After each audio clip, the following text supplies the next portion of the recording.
Welcome to Radio Espial, our second episode.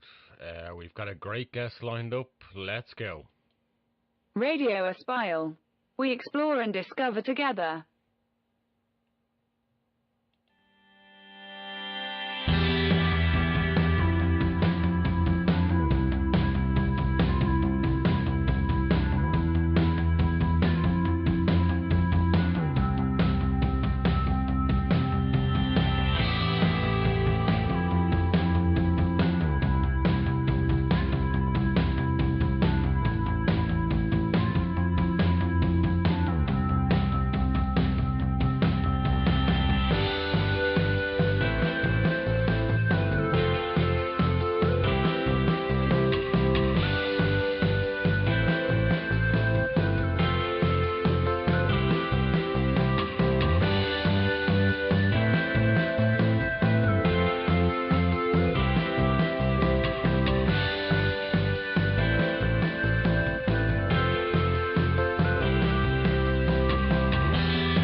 Radio Espial. We explore and discover together.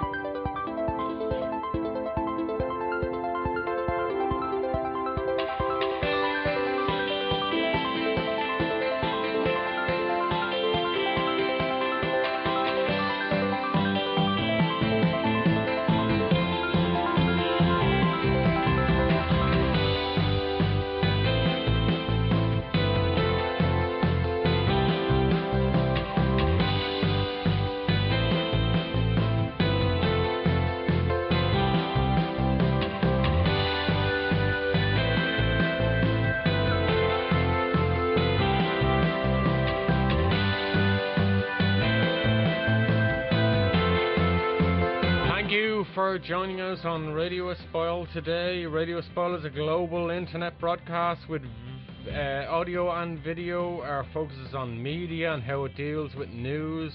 Our core areas will be publishing, aviation, technology, and all other things considered when it becomes a significant aspect of media coverage.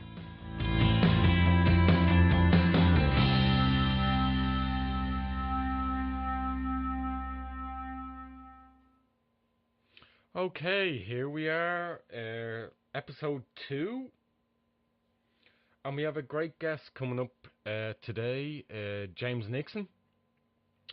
This is very much carry on from our first episode with our guest Jeff Wise. If you look in the links, if you go to www.radioespial.com, you can follow our previous episodes, but here we are for this episode. And James Nixon, I'll tell you a little bit about James Nixon shortly. I'm not going to do too much of a preamble about this show. I did a lot of it in the first episode, explaining who I am. I'm an investigative journalist. I've talked a little bit about Radio Espial. I'm going to go through a little bit of it now, just for new followers and people joining the video podcasts for the first time. Who am I? I'm a broadcaster and interviewer. I'm a freelance investigative journalist and publishing consultant. I've worked in the fields of retail, logistics, journalism, publishing and translation. I've written and published a dozen books, written hundreds of articles, and reported on many things over 30 years. Our guests are often people that I've known in many of those fields throughout the years, to bring you very much an informed opinion and view on subjects. They're people I know through and through. They have terrific insights to add to a topic. No one appears on Radio Espial unless I've known them personally, and this is really where it gets about people adding value to the program on a suitable subject. We don't do ad breaks. An interviewer, I work with my guest.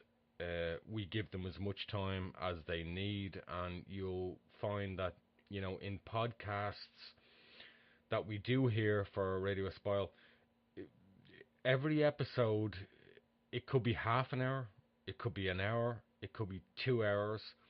You'll find today it's going to be quite a lengthy episode, but that's pretty much how we roll. I want to also emphasize that when we have a guest on, they're going to express opinions, views about what we're talking about, the subject in hand. And I want to emphasize to people that, look, we have a disclaimer on our website, Radio Espial website. It doesn't always mean that a guest or that I share necessarily the views, or Radio Espial shares the views of that guest. That's just the way it goes. We talk and we discuss and we explore. Let me move forward and talk a little bit about our subject today. It's a subject we did touch on in our previous podcast with Jeff Wise. I want to touch on more subjects today that we probably didn't get into too much with Jeff, and their wider aviation subjects, and there are also other areas I wanted to explore regarding our theme today. So let's look at our theme today. This podcast is kind of a follow-up to our first podcast, and I kind of hope this is some degree of fullness and completion. Malaysia Airlines Flight 370 was a scheduled international passenger flight that disappeared on the 8th of March 2014 while flying from Kuala Lumpur International Airport, Malaysia, to Beijing Capital International Airport in China. The aircraft was a Boeing 777-200ER operated by Malaysia Airlines. It last made ACT contact over the South China Sea shortly before entering Vietnam airspace. And 40 minutes after takeoff, Malaysia military radar continued to track the aircraft, or so it's claimed. We have discussed that on previous podcasts and this podcast, as it deviated westwards from its planned flight to Beijing and crossed back over the Malaysia peninsula. It left the range of Malaysia military radar at 2:22 a.m. northwest local time of Penang in the northwest area. The aircraft was carrying 12 Malaysian crew members and 227 passengers from 15 nations. There has been a multinational search effort to find that aircraft. This happened in 2014. We are now in 2017. Currently, the official seabed search for the aircraft and where it went down is currently on hold. Look, if you've followed the podcast and followed the whole story of Malaysia Airlines Flight 370, I'm not going to go into too much more detail. You can refer to our first podcast where we go into much more detail. the most important thing I think today is to get on to our guest, who will be joining us shortly. Who's our guest? James Nixon. James Nixon started his career running a small business and working as a freelance writer and photographer. He's studied radio, acting, and management. At the age of 26, he started flying and had a career in general aviation, flying all manner of aircraft. He then joined airlines and he's flown Metroliners, Saab 340s, Boeing 737s, we all remember them, and the whole Airbus family, 320s, 330s, 340s and 380s. He ended his career with 380s. He started flying the A380 in September 2008 and finished as a 380 captain in September 2016. He's worked as an airline pilot in many host of countries: Australia, Malta, England, Vietnam, Bahrain and Dubai. And he's represented many airlines, and he's also been part of pilot committees and management projects in the aviation field. After 31 years and 18,000 hours of flying, he's very much retired to a writer's life.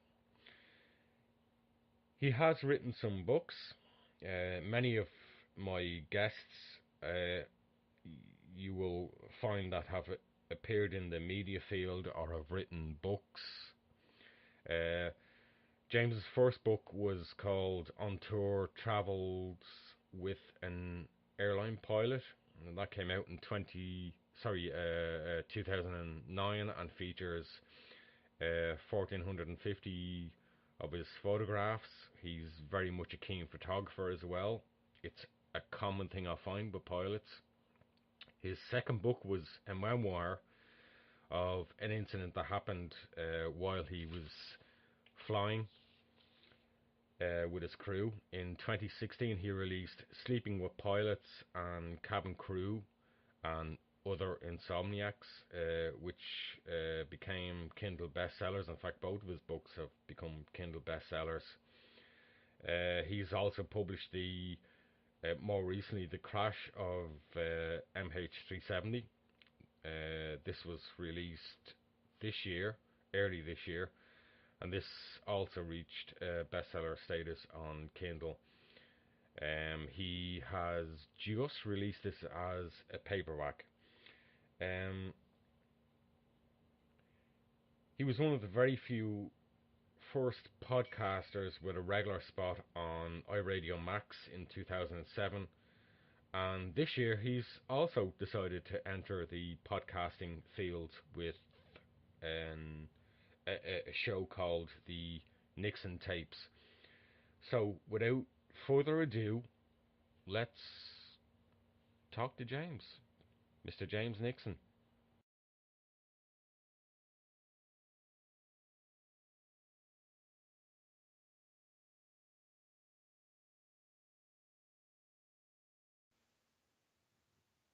Okay, welcome back to Radio Espial, and I'm delighted to be joined on the line from Australia, Melbourne, Australia, by Captain James Nixon, or retired Captain James Nixon, I should say. How are you, James? G'day, Mick. Yes, I am retired, and I've got to tell you, retirement is fantastic. Is it? Is it? Oh, it's fantastic. You get to sleep in your own bed every night, and you sleep when the sun goes down, and then you wake up when the sun comes up. It's a concept. After 31 years, it's a concept that I'm just getting used to. Just getting used to.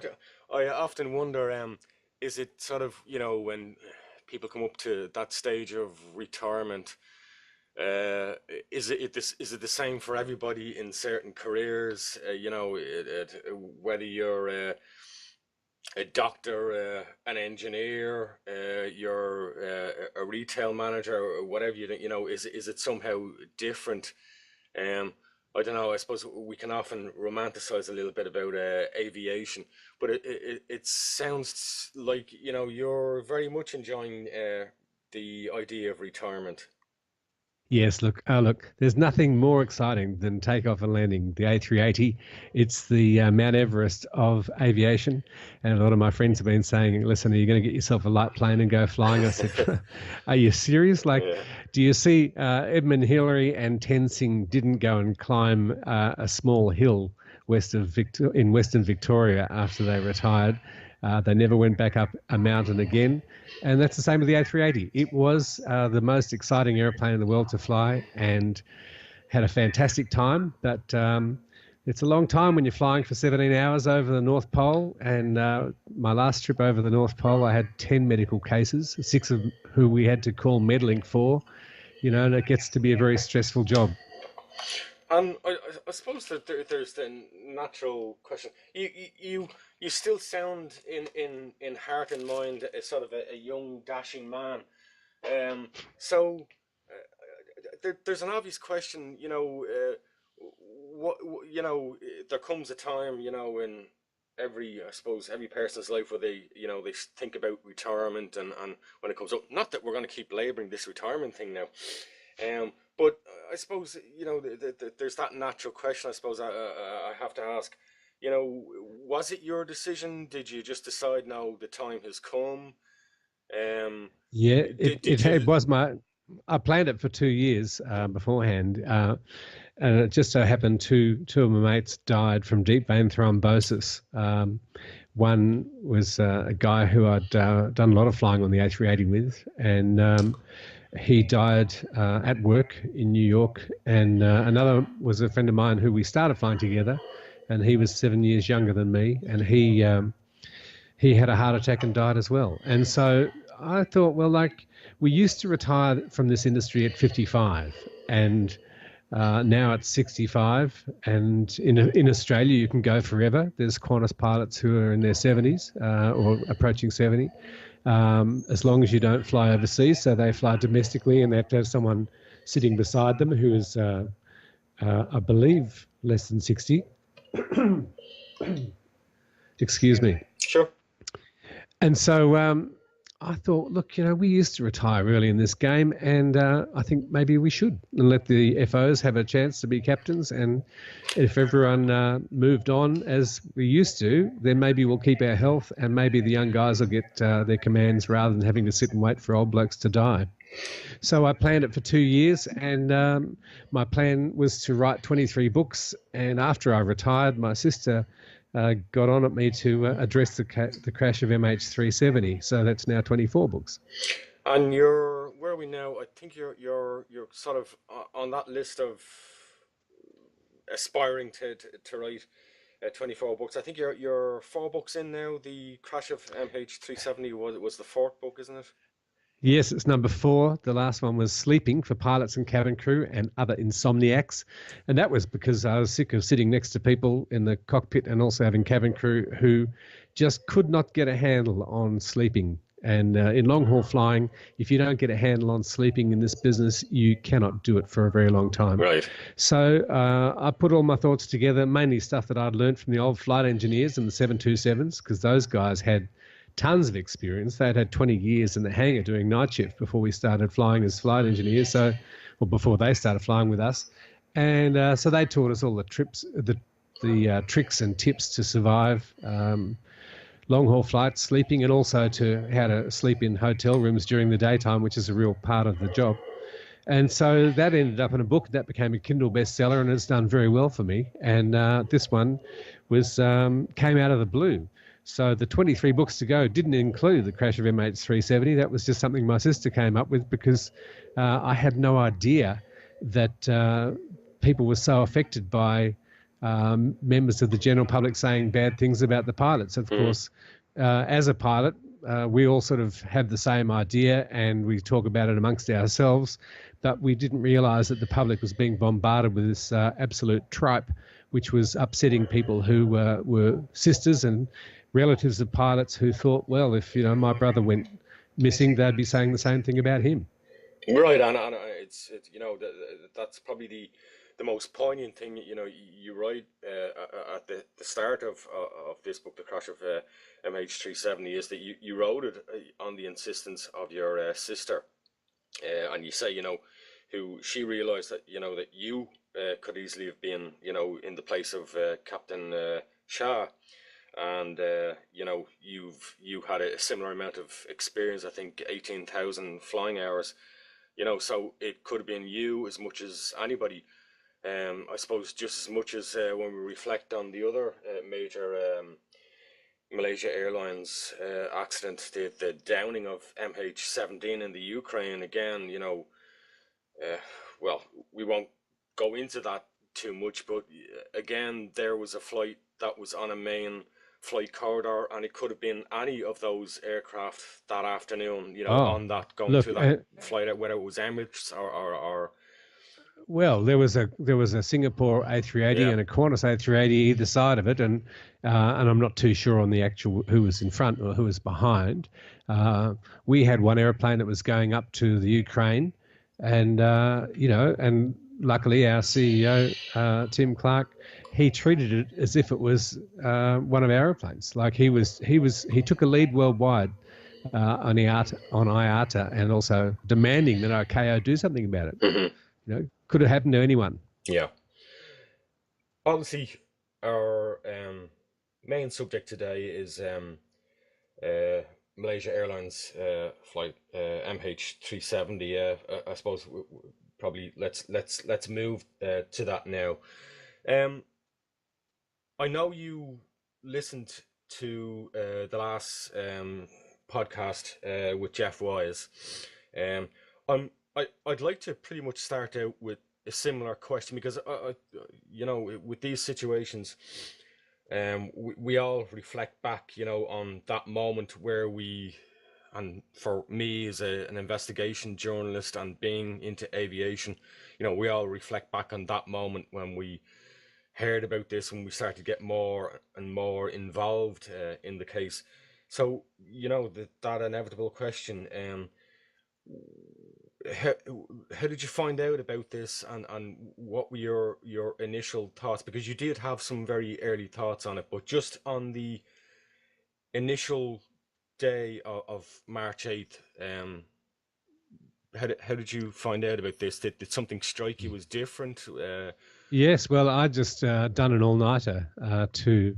Because you were still working as an airline pilot back in 2014. Oh yes, I was a captain on the 330 that night, and I landed back into Dubai, and just about to go to bed, and checked the Twitter feed or the news feed. I can't remember what it was, but I heard that they'd lost the airplane, and so it would have probably been about maybe 8 o'clock in the morning in Dubai.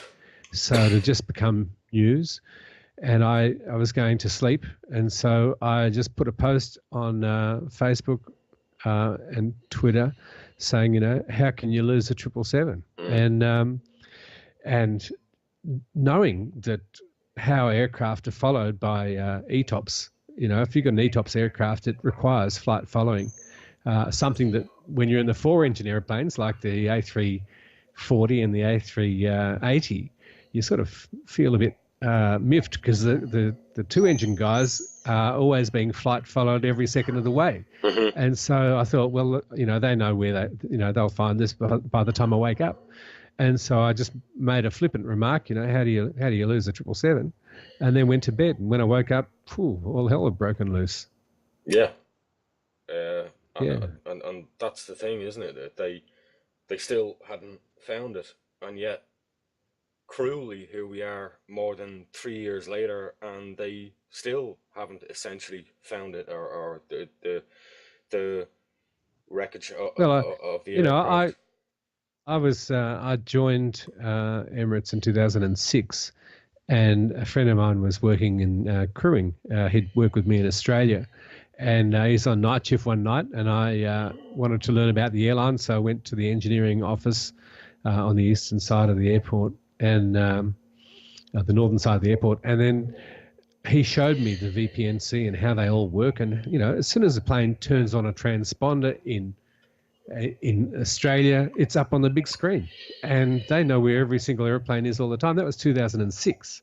So I just assumed all wide-body airliners had that sort of type of flight following, and as soon as one of those little transponders turned off in mid-flight, you would think that bells would start ringing. Yeah, absolutely.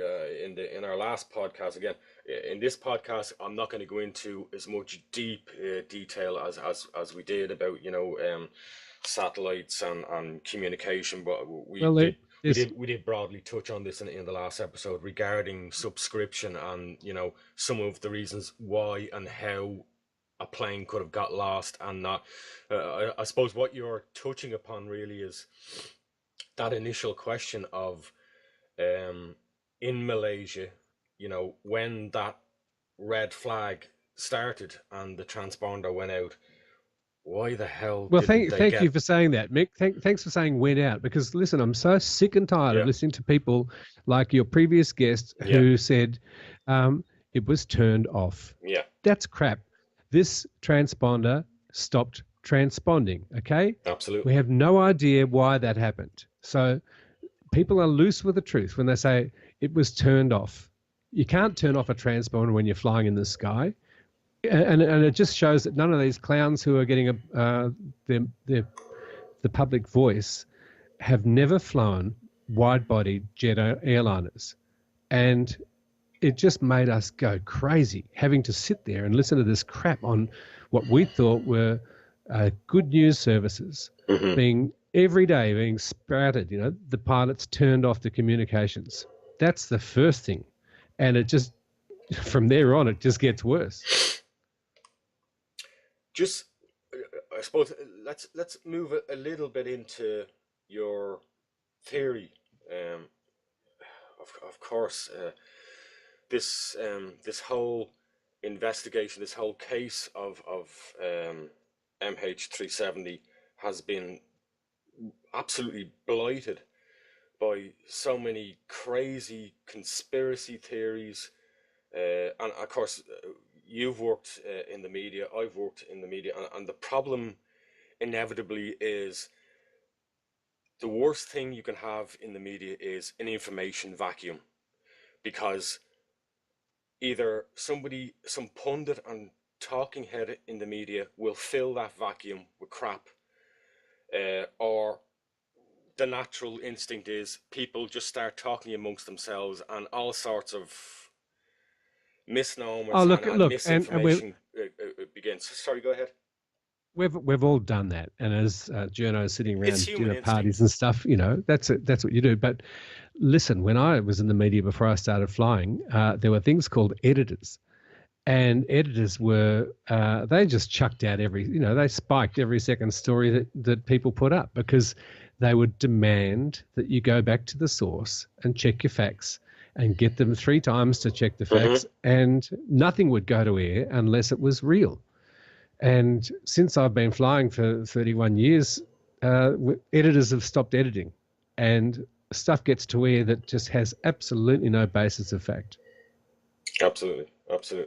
Just let's move more towards the book you wrote, The Crash of MH370, and a little bit into your theory behind it. It's like every man, woman, dog in the street, appears to have a theory. But let me go through it. I tend to be a person that, while I'm willing to listen to someone's thoughts and theories, the ones I most respect are from people who know about what they're talking about. And unfortunately, we hear too many people who have no clue of what they're talking about and start out with theories with laced with multiple errors or problems. Have a theory based upon a foundation of crap, ultimately. So that's why when I started the book, go through and I talk about the known facts. And this is the facts that we do know what happened and the timeline in which these things happened. And then I identify and look at the pilots, because everyone wants to know about them. And then I look at the other players in the game, because you hear all these acronyms about AMSA and ATSB and all these different names of people. And so it takes a bit of understanding, and also to understand ICAO and IATA and how the crash investigation system works worldwide, and why airline managers stay stum when you think they should be saying nice things or platitudes in the media. They're not allowed to, because they immediately go into this system, which is they've all signed up to with ICAO and also IATA. So that there's a chapter that explains who those people are and how it happens. Exactly, and I'll just interject that, you've referenced previously in the media when you've talked about your book. This was a book that you couldn't have written as an employed airline captain. That's right. No airline pilot, no air traffic controller, no engineer on the ground or in flight, no one in the industry at all can talk publicly about anything. And we signed confidentiality agreements. And you've got to do this. I mean, you could just imagine what would happen. The airline I worked for had 4,100 pilots and 21,000 cabin crew.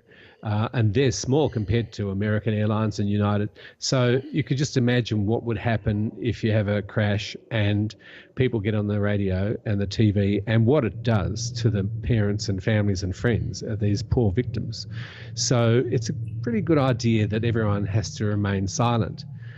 But and so I've retired, so I can now say my bit. But what I'm really doing in most of my book is explaining to people who have no idea how the system works, how the system works. And so we go through and we explain who the players are, and then we look at the flight in more detail and bring into stuff that we've found out afterwards about the satellite and how the radars work, and all the nitty-gritty of the stuff covered in the first chapter, the known facts, and giving a full background analysis for everybody so they can understand what the airplane did.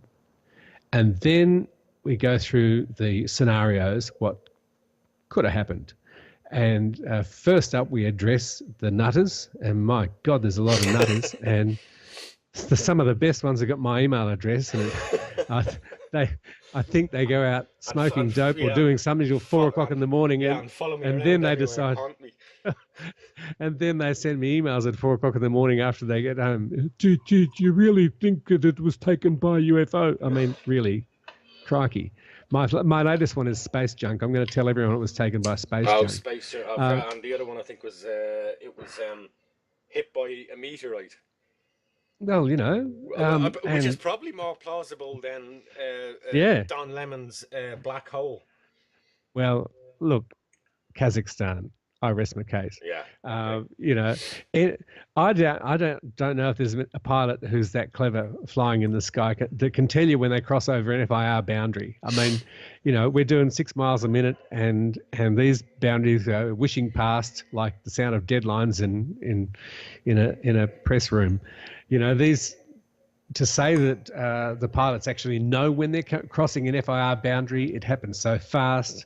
And one of the people who you've spoken to reckons that a navigator told him, you can fly around the world in between FIR boundaries and no one sees you. Well, I've got to tell you, mate, when you cross over between India and Pakistan, which is the second most contested border in the world, and you're flying anything from a kite to a drone to an airplane, you do not cross over that border without telling people 10 minutes advance your call sign and your score code and getting permission to do so.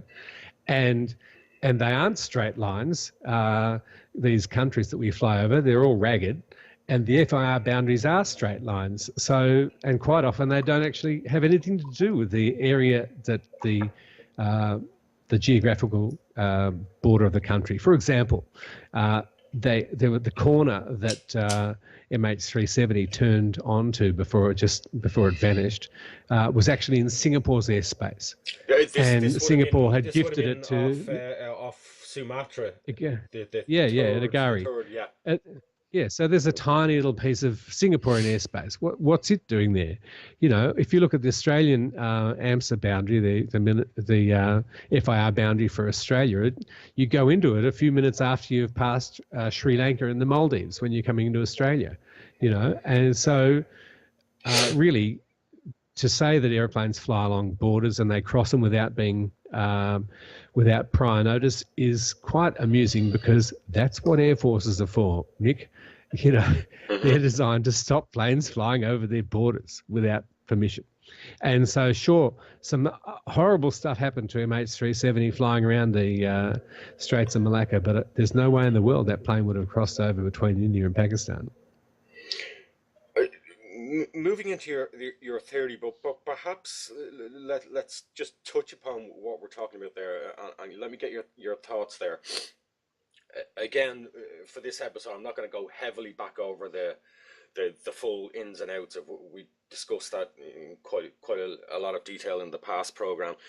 We know the aircraft turned, for whatever reason, to perform what's called a turn back. Now, generally, when an aircraft performs a turn back, you know, there can be reasons why that happened. We believe, if we go on the available evidence that's been presented so far in the case after 3 years, that it flew back over the Malay Peninsula towards an area on the west side called Penang, or Penang Island. I think it's just slightly off the west coast. It performed, we believe, another turn and started to travel, I think, northeast upwards through the northwest. No, excuse me, northwest through the Malacca Straits, and ultimately the infamous final turn. Then it essentially flew down south, right down into the southern Indian Ocean. Just on communications, eyes watching, what might have been happening at that time in Malaysia and the surrounding countries. So let's just talk a little bit about what was necessarily going on within the aircraft, but eyes watching. Okay, well, there's a lot of air traffic controllers using single SSR radar, secondary surveillance radar, which is a bit of a misnomer, because it's now really the primary one. It's the one we use. It's the number one we use. But because it came along second, it's called secondary radar. And primary radar is what secondary radar's replaced. And you got to turn your screen up. You got to get primary radar. It's difficult, and no one uses it. But the military does. And so on the night, as soon as MH370 went off secondary radar, it became invisible. And so eyes watching, well, obviously the Malaysian military, because they didn't find it on their primary radars until after the event, obviously no one was watching primary radar, and why would they? You know, 1 o'clock in the morning on a Saturday morning, who would do that? You know, Air Forces finished training on Friday afternoon,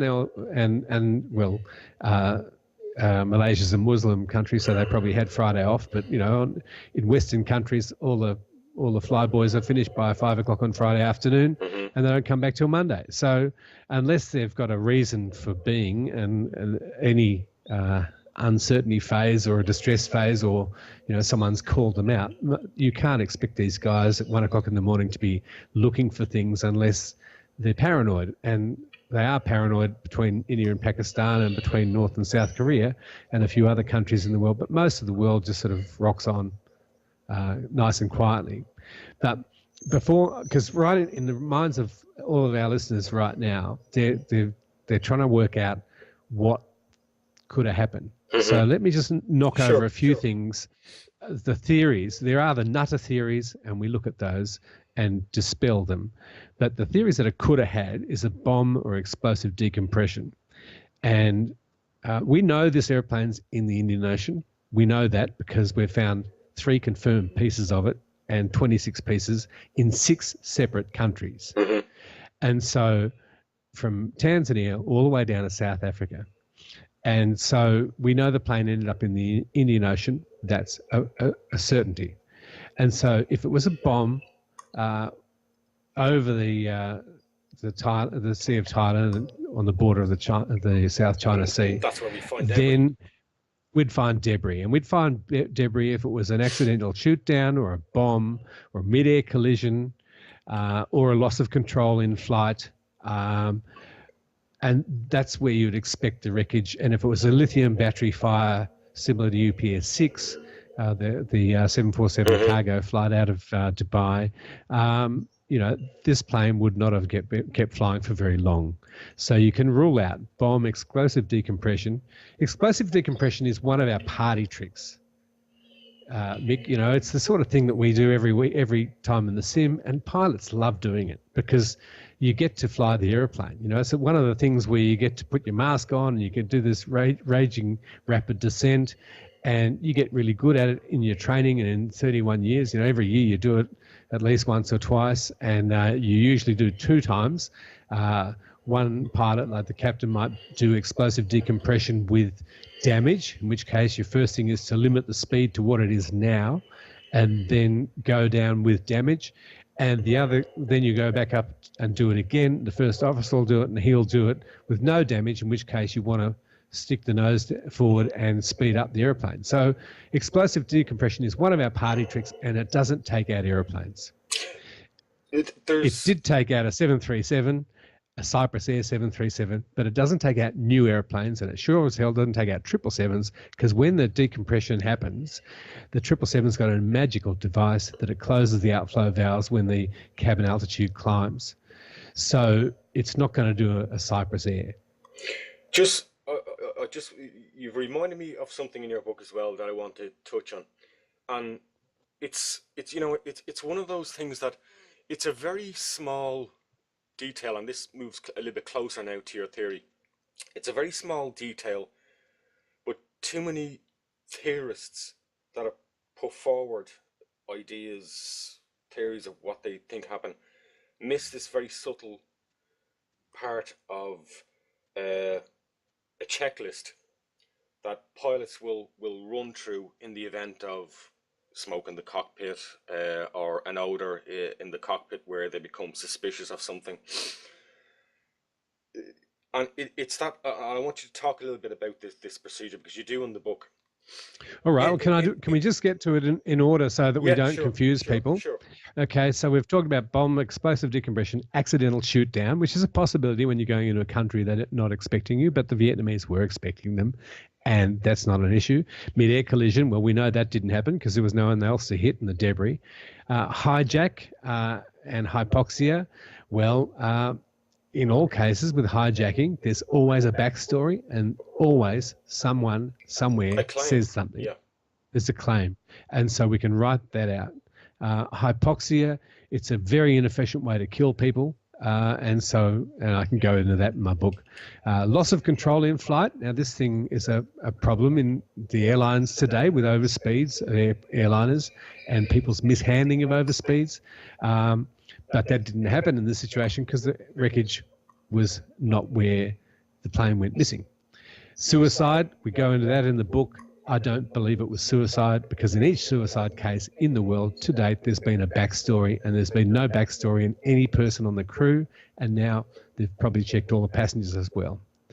Mick Gilbert came up with a great one for multiple failures, where he's talking about basically everything that's ever happened to a 777 on the ground happened to this one in flight. And quite frankly, you've got to understand, when you fly this airplane, any airplanes on a daily basis, the airplane on the ground is a totally different beast to the one in the air. There's all different things that happen when the airplane pressurizes, and the most important one is the air is expelled every 3 minutes off the airplane out of the cockpit. And so you had to take that into account if you're going to look at his elaborate theory for multiple failures. And quite frankly, Mick, no one ever has multiple failures in this business. It's usually only one failure, and that's a lot of things leading up to one failure. But the chances of a lot of things leading up to one failure and a lot of things leading up to another failure at the same time in space at the same moment are so unrealistic. They don't even They don't even certify planes for that anymore, because we have proof of these airplanes are much better than people think they are, and usually it only takes one thing to make one crash. So multiple failures aren't really an issue. Lithium battery fire, because the plane got out of Malaysia's airspace, I contend that it wasn't a massive lithium battery fire in the same way that UPS-6 went down. But I'm thinking that the pilots were, and my theory is that the pilots were disabled by toxic smoke or fumes. Now, this happens every day. Well, disabling doesn't, but toxic smoke and fumes is the number one thing that happen on airplanes every day in the world. And there's about 2,000 events every day worldwide. There's about 1,300 events in the United Kingdom and the United States every day, fumes and smoke events. And there's always about 30 to 60 pilots in the United Kingdom who are off because they're being medically looked after. It's a real issue.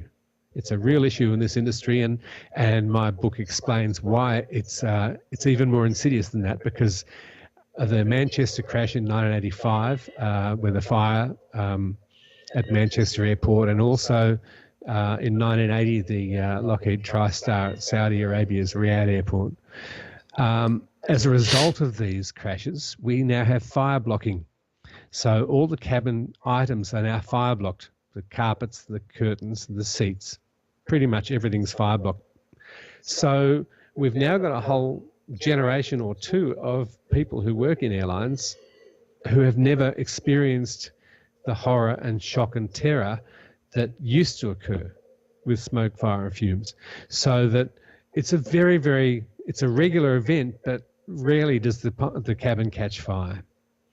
And so we're very good at handling these events, and there's checklists to do it, and there's procedures, and all the cabin crew pilots are checked every year, and every airline has a fantastic training system to train them in firefighting and to test the pilots and cabin crew. And unfortunately, the public doesn't get to see that because it's not the airlines don't like the idea of the passengers seeing what happens when there's a massive fire that the cabin crew have to put out. But they do it in the cabin trainers every year. And so it's not really an issue. But toxic smoke is an issue. And we've seen that recently in this tower fire in London. Grenfell, and it happens every 2 or 3 years. Certainly every decade there is a huge one, and it's been happening since 1928 or something. Nightclub fires. Now, nightclub fires are really, really common, and they kill a lot of people. And the last one the one I use in my book as a reference, purely because we've got a lot of information about it, because it happened in Long Island, was the station nightclub fire in 2003, where 100 people were killed in less than 6 minutes from the time the fire started. So toxic smoke is a real killer because it does two things. The carbon monoxide takes the oxygen out of the air, and the cyanide kills you. And when you breathe toxic smoke, you can be still sitting in your seat and conscious but incapable of movement, very similar to hypoxia, where you could still be conscious but incapable of saving yourself. So it's my contention, and the contention of most pilots I know, that they've had some sort of massive fume smoke event which has disabled them very, very quickly. And they've done the right thing in that situation, and the book goes into it, how the cockpit splits, and the captain starts flying the airplane, and the first officer, his job is to put the fire out, or put out the smoke and fumes, and reconfigure the valves and the systems to make the plane safe.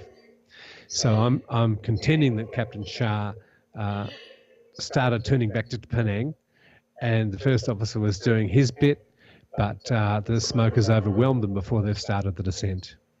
And one thing, the big thing that I'm saying that nobody else says, and nobody's addressing it because it's just too hard, and that is, I'm saying pilots do, or the pilots in this case, do what every other pilot in the world does in the same situation.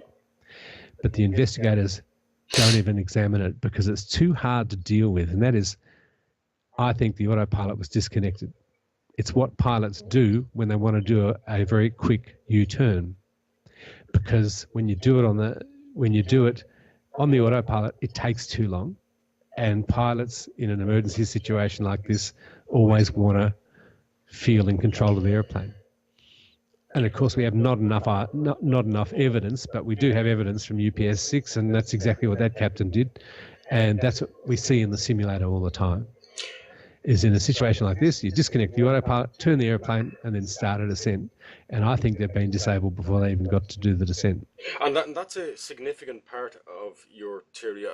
I know I've read many theories.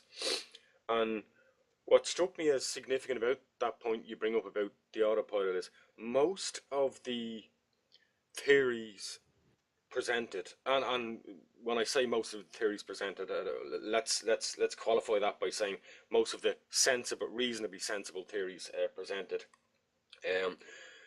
When they discuss the aircraft, most of them tend to go along the lines that no, the autopilot was engaged. So I just want you to talk a little bit about that, because it's significant in the Australian Transport and Safety Board, the ATSB. They sort of have their own, if you like, their own working theory, working scenario that deals specifically with what we would call the EOF, the end of flight.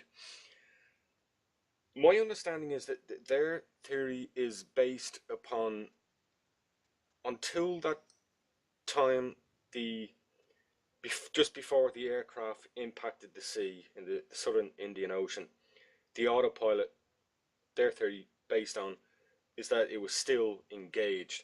So just talk to me a little bit about the difference and the behavior and the situation in that aircraft if the autopilot was disengaged to perform a rapid turn back. Yeah. Okay. Well, if you and all the data from the ATSB has been predicated on them interviewing a few 777 pilots, and they said, what autoflight modes would you use and how they used. That was how they examined it. But they didn't bother to interview 1,000 777 captains and say, or pilots and say, given a scenario, what do you reckon happens? And they would have got some good information if they'd actually asked pilots worldwide, what do you think people do in an emergency? And if they had asked examiners, what do you see in various scenarios? Okay, so I'm contending the autopilot was off because that's what we do when we turn back to land a plane in a hurry. After UPS-6, we, all of us around the world, we all did handling sims. So every year you do two types of sims. You do a PPC, which is the proficiency check, which gets you your license back, and you do that every 6 months. And then interspersed amongst them, every other 6 months, you're doing a handling sim. In expensive airlines, you're doing a handling sim where you go and you do different types of scenarios. And it's all flown without autopilot, and it's all flown without auto thrust, and it's just to get your hands and eyes back into scanning the airplane and flying like a real pilot. And so after UPS-6, we all got put in the same location, the same altitude, everything was the same, and the fire started exactly the same. And you could have either turned left and gone to Doha, or you could have gone straight ahead to Bahrain, or you could have done a U-turn and gone back to Dubai.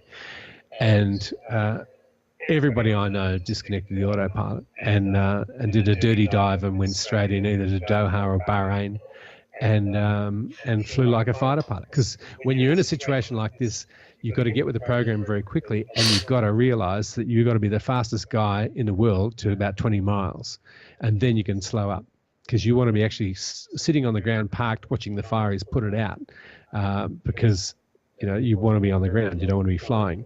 And so I think this airplane, they did the turn and got disabled, and now the airplane's flying all by itself.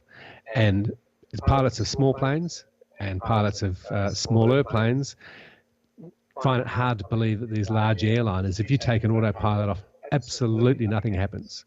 They just keep rocking on. They've got so much inertia and so much weight, and they've got so much stability built into them, designed into them, that they just rock and roll all the time, and they just sit there, do nothing. And so if you contend that that plane was at that location when it turned, and we know where it was, and then we know where it crashed pretty much. So how did it get there? And when we talk about, it did a turn, well, it might have done 5 little turns. It might have done 25 little turns to turn onto the southerly heading, because we don't know. We don't have any data. When we're talking about primary radar, we're talking about it's VHF, line of sight. And we have a formula for line of sight, which is, I think, 1.265 times the square root of the altitude in feet equals nautical miles. So when you start looking at radar traces from primary radar at the end of propagation, you'd be very hard-pressed to get very accurate information. So we actually don't have really big slabs of this primary radar data. It comes and goes if you look at the information that's been released. And so after that plane's now heading southwest, it's made a few turns. It may have made a lot of turns. We don't know. But it has ended up in the Southern Ocean and in the South Indian Ocean. And how it's got there is, if it's got there because the airplane had good stability and it was just flying all by itself, the end of flight scenario is where people say, oh yeah, but what happens when an engine fails? Well, it just so happens that we're talking about a 777 here, and a 777 has TAC, I think it's called thrust asymmetry compensation, which if you lose an engine in a 777 without the autopilot connected, the airplane helps you keep the airplane straight. And it would have done that too in the cruise. And so the thrust asymmetry would have worked even if there was no autopilot connected to it. So once the first engine ran out of fuel, the right engine ran out of fuel, we know that because it was using more than the left, then the TAC would have worked and the airplane would have kept flying straight and level. And then the second engine's run out of fuel and then she's just fallen out of the sky. Let's just deal with you've gone right down to the final, the EOF, the end of flight. But I just want to touch on one thing prior to that, because everybody, when they talk about, toxic fumes in the cockpit, the first thing people will say is, but don't they put their oxygen masks on immediately? And you touch upon an important point in the book, and it's something that many of the theories, I think, miss. There's a very important phrase in the procedures that comes when don, oxygen masks, brackets, if required. And you explain a little bit about this in your book and how pilots deal with that and, that procedure. Can you just go through a little bit of that? Yes, possibly how pilots end up becoming incapacitated. Yeah, well, this is an issue that we have, and it's a big issue. I mean, this whole checklist, and it's one of the 13 urgent industry recommendations that I make, and it's number 1, is this smoke, fire and fumes checklist. It is all arse about. It does not work. NASA put a working group together, the whole heap of people sat around for weeks and months and had meetings and held happy clappers and held hands and came up with the ideal smoke, fire and fumes removal checklist. And it's a dog's breakfast, really. And so what happens is you've got the most junior person in the airline, a cadet most likely in the right-hand seat of this airplane, or a junior pilot, and the captain's off flying the airplane. And I've got to tell you, when you're doing that, you're not thinking of anything else. You're just assuming that the guy's working the checklist right and he's yelling stuff out to you what he's doing. But, most of the time you're worried about flying the airplane and doing the communication, because that's what the pilot flying is doing at the same time. And so this guy's working this checklist, and it says, put your masks on if required. Well, most of these smoke events and fumes events, they're not in the cockpit. Most of them are in the cargo compartment. Most are in the toilets when people use hairspray. Most of them are in the cabin, in the galleys, where people chuck something in the galley and turn it on, not realizing there's a liner inside the oven that's hasn't been taken out first. And these things or it's an IFE system at a passenger's seat, or someone's dropped their iPhone down their seat in business class and gone, oh, gee, look, my phone's down there. And rather than do what the cabin crew says, which is don't touch anything, the passenger moves the seat back and squashes the phone, and now it's making buckets of smoke. So there's no need for the pilots at this stage to put their masks on, because it's a communication exercise. So in this situation is different. This situation, that the captain usually hands over everything, the aeroplane and the radio and navigation, to the first officer and say, fly the aeroplane. Mick, I'm going to be talking to the purser and finding what the hell's going on back there. And then the captain just sits there and he's monitoring the first officer's actions and making sure he's flying all right. But he's on the intercom talking to the purser and finding what's going on. And in many cases, the person who's fighting the fire, there's a special procedure for this, and there's the person who notices the fire you'll hear him scream out, back up, give me back up, I want back up. So there's now two people fighting the fire, and the third person comes running up, picks up the nearest interphone and is a communicator, and they speak to the captain, and they just keep becoming the eyes and ears of the captain. So and saying exactly what's going on and what they can see. And sometimes the purser is not even in this conversation, because the purser's somewhere at the front of the airplane and this is happening in the back galley, and the communicator's on the phone to the captain, and the firefighters are doing their stuff. And if they need more help, or if they need to put their PPEs on and their smoke hoods, all that's done while the captain's sitting there happily drinking his cup of tea, talking on the radio, talking on the interphone, and the first officer's flying the whole airplane. So that's what that checklist refers to. So don't put your oxygen mask on for that, because it's just it's a communication exercise, and you don't want to put a mask on and ruin your communication, because the first thing that these masks do is stop you from being able to speak clearly to your crew members. Yeah, exactly. They create quite a muffled sound with the mask on. Yes, and it's quite a trick to actually turn the intercom off every time you're breathing in, so that it doesn't come through on the microphone, and then turn it back on, pause, turn it back on, talk, turn it off again, breathe out, breathe in, turn it back on again. And it's quite an art to doing it right, and most people can't do it right. James, let's move on now a little bit. Where are we now with the investigation? At the moment, the search was suspended in December 2016 to find the seabed wreckage in the southern Indian Ocean. January the 17th this year. January the 17th this year. I know, because the book was about to be published. Yeah. And I had to redo the whole thing. Yeah. Bringing us up to date, because something interesting has happened in the last few days. All right. David, all right. Well, what's happened? Okay. Well, okay. Keep.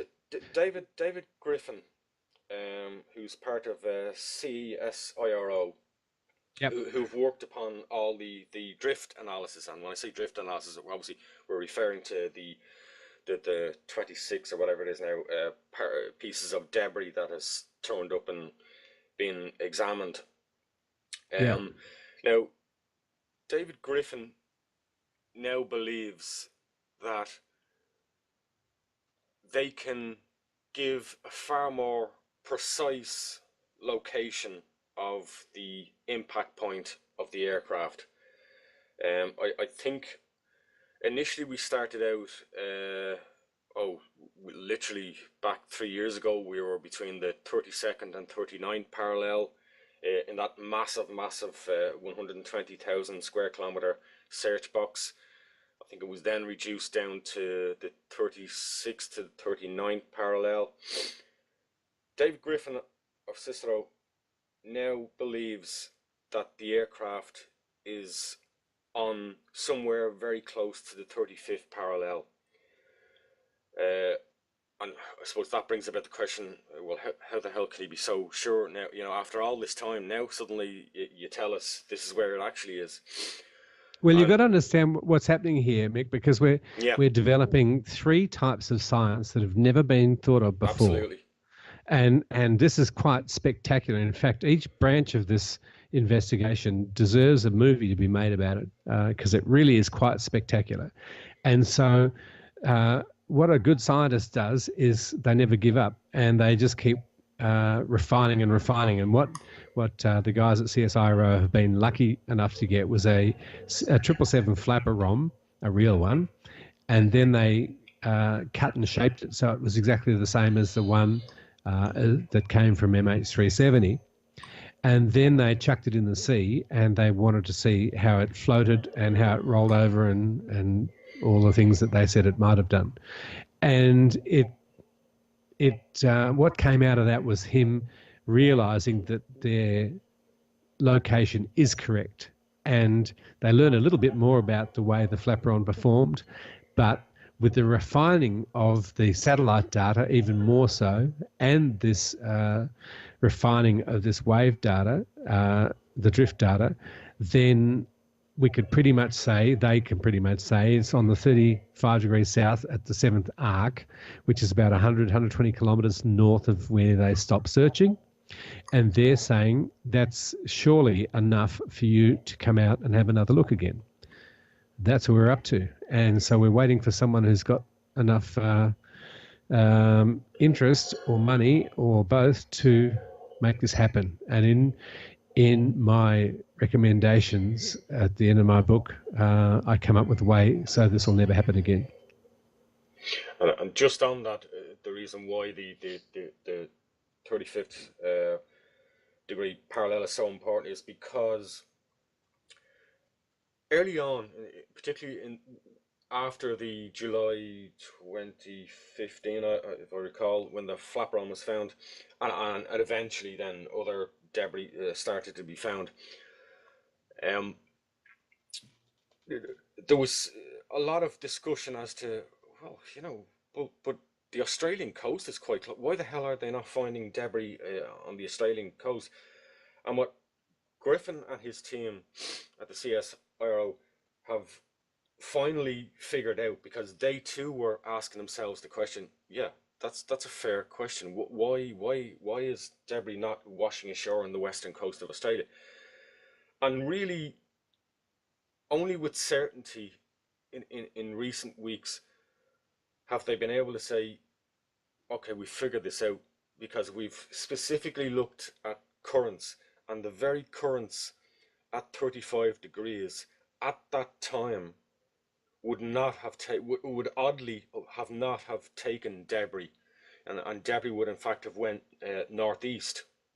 And I don't know whether, I haven't talked to David Griffin, I don't know whether for him it was kind of like that eureka moment where they went, now we really are sure, we know more precisely where it is.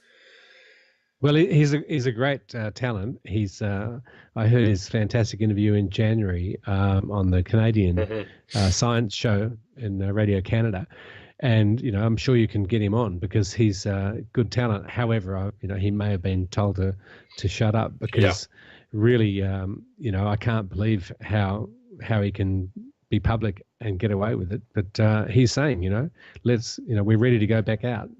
Do you think perhaps a part of him? And certainly when the ATSB involved his team in the early stages, and I'm thinking right back to 2014, 2015, I certainly, it's only really in the past 12 months I've heard his name. Well, he's part of a pretty big team. The Americans have been there too, and they're all working in together. It's just that he's down in Hobart in Tasmania, and he's I don't know if he's working by himself down there in collaboration with his guys, but he's been pretty. He's a tenacious bugger, and I think you should get him on. He's been very, very vocal in the past 12 months, and the point you're making is has someone not come along and tell him, look, David, will you shut the hell up and stop giving so many, Well, and my own instinct tells me the reason why is because, as you say, he strikes me, I agree with you, as a very dedicated and tenacious man, and has decided, no, I'm going to speak publicly because that might help put more and more pressure on the people who can make the decisions to go and search again. yeah, So I think yeah. there's a degree of him not playing the media, but being so vocal in the media to try and increase that pressure. Well, you also got to congratulate the whole CSIRO, the Commonwealth Scientific Industrial Research Organisation, because it is sort of separately run by from the government, and so the guys actually do say a lot of stuff in the press that quite often people don't want to hear, and so he's obviously saying this with his permission from his management team. So, good on them. And I hope they get to say more. But, let's not also forget the Inmarsat guys have been doing more revision and deciding that they're doing they've firmed up their situation. So that's made them realise that the last, the seventh arc was a vertical one rather than a horizontal one, and the plane was crashing. And one thing in the last episode of the program I didn't talk about, but I'd like to talk a little bit with you in the area of, we've talked about the investigation itself. Obviously, with investigations like this, there are two stages of it that kind of work in parallel, although to a degree. You have the technical investigation, and then you have really the technical aspect is looking at all the data you've got. Later, we hope one day the aircraft will be found, and ultimately then the technical assessment then moves into physically examining, the debris, the seabed debris. But there's also in league with that, there's a criminal investigation that goes on. But what I particularly want to move to and talk about that we didn't talk very much in the last episode was, and God, your heart goes out to them, the families, and the situation that they are placed in. Can you just talk to me a little bit about, in an event, a dreadful event like this for the next of kin, how an investigation works, the rights they have. They're obviously in a desperate situation now where they don't have any meaningful answers. They don't have their loved ones back. They still don't know what happened. Can you just talk a little bit in that area, if you can? Well, I would say, firstly, I have probably the only way a pilot can get through this is by thinking if it was toxic smoke, it would have been very fast for everybody. Our Malaysians and Chinese, particularly Chinese passengers, they are well renowned for being asleep before you take off. And so, I don't know how many times I've flown to Beijing and Shanghai where you walk out of the flight deck and it looks like there's been a mass murder because everyone's just draped all over the place. And it's a cultural thing, them and the Japanese, that they can put themselves to sleep in airplane seats and they just do it. It's incredible. And so I would think that most of the people would have been pretty close to asleep. And so then I'm thinking toxic smoke, well, it's not a bad way to go, really, especially with cyanide because it's euphoric and it's a way to go. And so I don't think that they have to be concerned about passengers being, inconvenienced. The suffering, last. So I think I think it would have been very, very quick and very final. 5 breaths of this smoke, and 3 breaths, most people, can be dead, but 5 breaths and you are dead for sure. So it's not a matter of you being suffering for very long anyway. And so in terms of what happens next, I don't think people want to know what happens when you go in the water at 25,000 feet per minute. But sadly, the investigators haven't addressed it either. They've looked at plane crashes, and the plane crashes they've looked at ditching and that sort of stuff. Well, you know, I had a look at a lot of plane crashes, and the ones I looked at that we can compare this with, where we've got a lot of data. And that's what I'm looking for is, you know, what's a trail that I can look at. And number one is Space Shuttle Challenger. And number two is Swiss Air 111 of Halifax, Nova Scotia. That's right, yeah. And that flight experienced an in-flight fire from the ceiling units. Yeah, and that's a horrible crash report to read. But, you know, all of us have read it. And this is the thing about this industry is, you know, you just got to mention the name of a location and every pilot knows. Every journalist or wannabe might have a bit of an idea, but we've read every square inch of these reports, and they're pretty gruesome details. Now, this aeroplane only started going vertical from 9,800 feet. And so it went in straight down from 9,800 feet, but it was sort of inverted, but almost. It was upside down back, you know, on an angle. Now, it broke into 2 million pieces with 225 kilometres of wire, and they had 360, I think, people in a big hangar going through every piece of debris, and they got over 2 million pieces. And I when someone tells you 2 million, you go, yeah, righto, crap, you know. Yeah. And, you know, and a great journo's response is like, you know, prove it. Well, they actually were 2 million pieces, and many more probably. And so that investigation is one of the most amazing pieces of work, and Canada has to be congratulated because I've got to tell you, the stuff they came up with in the weather conditions, you know, and we discovered about pingers because they had submarines finding the pingers, and the pingers were the same frequency, so they confused everybody. So lots and lots and lots of stuff came out of Swiss Air 111, and we should have looked at that because that plane went in from 9,800 feet, not 35,000 feet. And it's funny, isn't it? Sometimes, you know, with crash investigations, sometimes we do quickly learn lessons. And to a certain degree, if the crash of MH370 has taught us anything, it's that we're not learning quick enough. We really aren't implementing things that, you know, even since the accident with Air France AF447, you know, where there were recommendations made then about the tracking of flights over open expanses of water that you know we still haven't done, and we really, even now after MH370, we're only starting to do. I mean, you mentioned there about the submarines and the pingers, and you know we had similar mess ups with the surface search for the flight data recorders of MH370, where confusion between the sounds emanating from vessels on the surface being confused with the pingers from the flight recorders.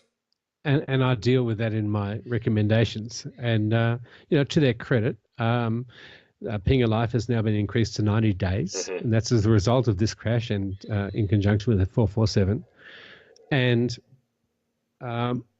A350s are going to have ejectable flight recorders in them. Wow, isn't this fantastic? You know, there's a congressman in America who's tried 4 times to get this up since 1992 when it was first put up. And it was recommended by South Africa after a 747 freighter crashed. And the South Africans came up with this recommendation in the 1990s. I think it's Mike Chillett who told me that. And showed me the crash report, and there it is in black and white, you know, ejectable flight recorders. So what did the US Air Force do? They stuck them in all their planes, and the Navy, you know. So all the military planes have got ejectable flight recorders. Came from the military. You know, and they've been in since the 1990s. And 4 times Congress has knocked back a recommendation to put them in brand new airplanes. They cost $60,000. Are you serious? And so Airbus has gone ahead and done it themselves in the A350. Well, we should have had an ejectable flight recorder since the year 2000. And it's really criminal that we haven't. Regarding, at the end of your book, you go through quite a number of recommendations. Just give us some of the other recommendations that perhaps we haven't touched on. Let me quickly go through them. Sure. Number one, the smoke fire fumes checklist. I got a much better idea for that. Let's do it back to front, because the way we're doing it now doesn't work. And so what I want us to do is I want to turn it backwards. So what we're going to do is turn off the systems, turn off all the systems that we could have problems with, and we're going to reinstate them later only after they've been tested as safe. Now, it's not too hard to do that, is it? I mean, it's happening right now in your radio studio. A piece of smoke comes out from the mixing desk and you hear it pop, and the safety switch in your house has just turned off that circuit. And when you've tested it safe, you can have it back again. Well, we should have this in airplanes. And we sure as hell need to make a checklist that is so simple and that can't fail. And part of the things about, if we have a fumes event and we turn the packs off straight away, the air conditioning packs, then the cabin immediately starts rising. But it doesn't rise like it used to in the old 737s and 727s. These airplanes are made by robots, and they're made of carbon fiber, and the machining is incredible. You can actually turn the packs off and nothing happens. So the good thing about the 777 and the A380 is that the cabin altitude is around 6,500 feet. And so if they climb at 500 feet per minute, you've got a long time. You've got more than 4 or 5 minutes before you actually start ringing the bells for the cabin altitude being high. And that doesn't hurt you anyway. So you've got 4 or 5 minutes to troubleshoot. And even if you are going to do a dirty dive and get down to 10,000 feet where you can open up the airplane and get fresh air blowing through it, that helps you, because you've actually raised the cabin altitude to pretty close to the level you're going to be at when you get to the bottom of the emergency descent. So there's a lot of good things about that. So I'm saying redesign the checklist completely, and I'll tell you how to do that. I want cameras everywhere. Now, on the 380, we've got lots of cameras in the cabin. We've got cameras that look at from the tail of the airplane, you can look down on the wings. And we've also got a tail, and in that you can look at where the landing gear is when you're taxiing around on the ground. 777's got that too. But I want lots of cameras. I want them in the cargo compartment. I want them in the wheel wells. I want them anywhere that we can have fires. I want to have a look inside.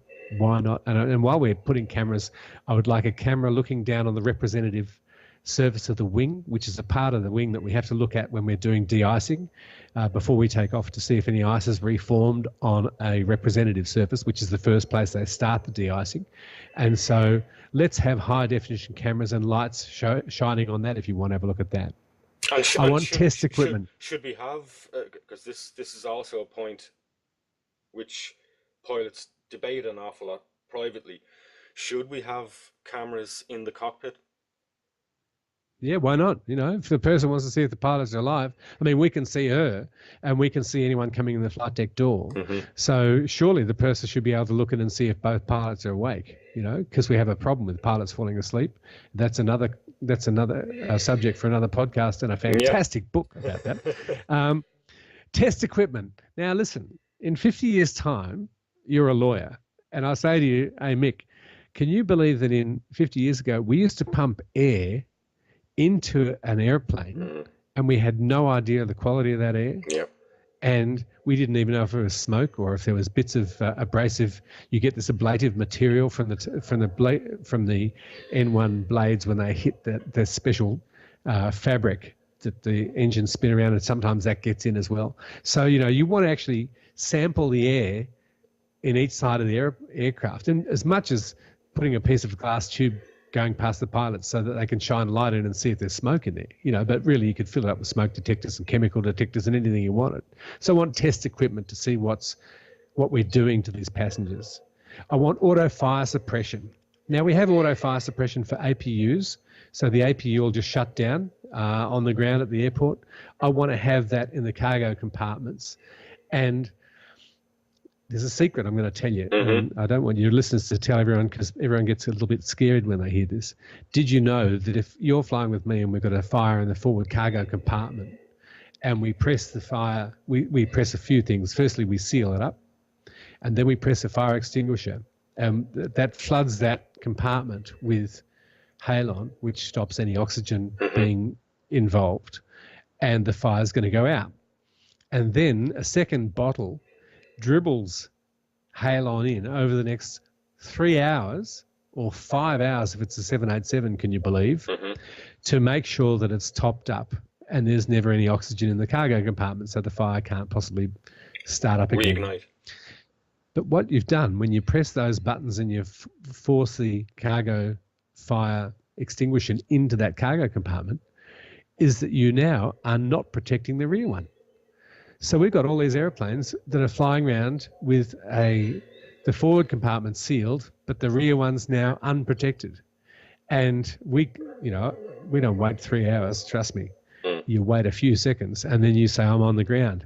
Why am I on the ground? We call it the decision switch. Once you've made the decision to use that fire extinguisher in the cargo compartment, mate, you're on the way down because you might have controlled the forward cargo, but what if something happens in the rear? You've got no protection now. And so I'm saying stick more bottles. I want to have fire protection for both cargo areas. I want Find My Engine. Now, we have these engines, they're monitored by Rolls-Royce, and you turn the monitoring on or off depending on how much you want to pay. And quite frankly, when you've got a lot of aeroplanes, you've got a lot of engines to monitor, and most of them are running really well, so you don't bother with it. But a lot of these engines these days are powered by the hour. So actually the engine or the airframe's owned by some consortium of lawyers in London who got together and said, righto, when they were playing polo one day, they said, hey, listen, fellas, why don't we buy a $22 million engine and we'll rent it out to BA and they'll pay for it when it flies. Well, a great idea is whacking a chip on it so that like an iPhone app that has Find My Engine so you know where your engine is at all times. I want to have ejectable flight recorders. We've discussed that, how that should work. I want to have clever pingers. They're already going to 90 days, but there's got to be something smarter, and that is a pinger that when you drop it in the sea, it knows it's in the sea because the pressure starts increasing.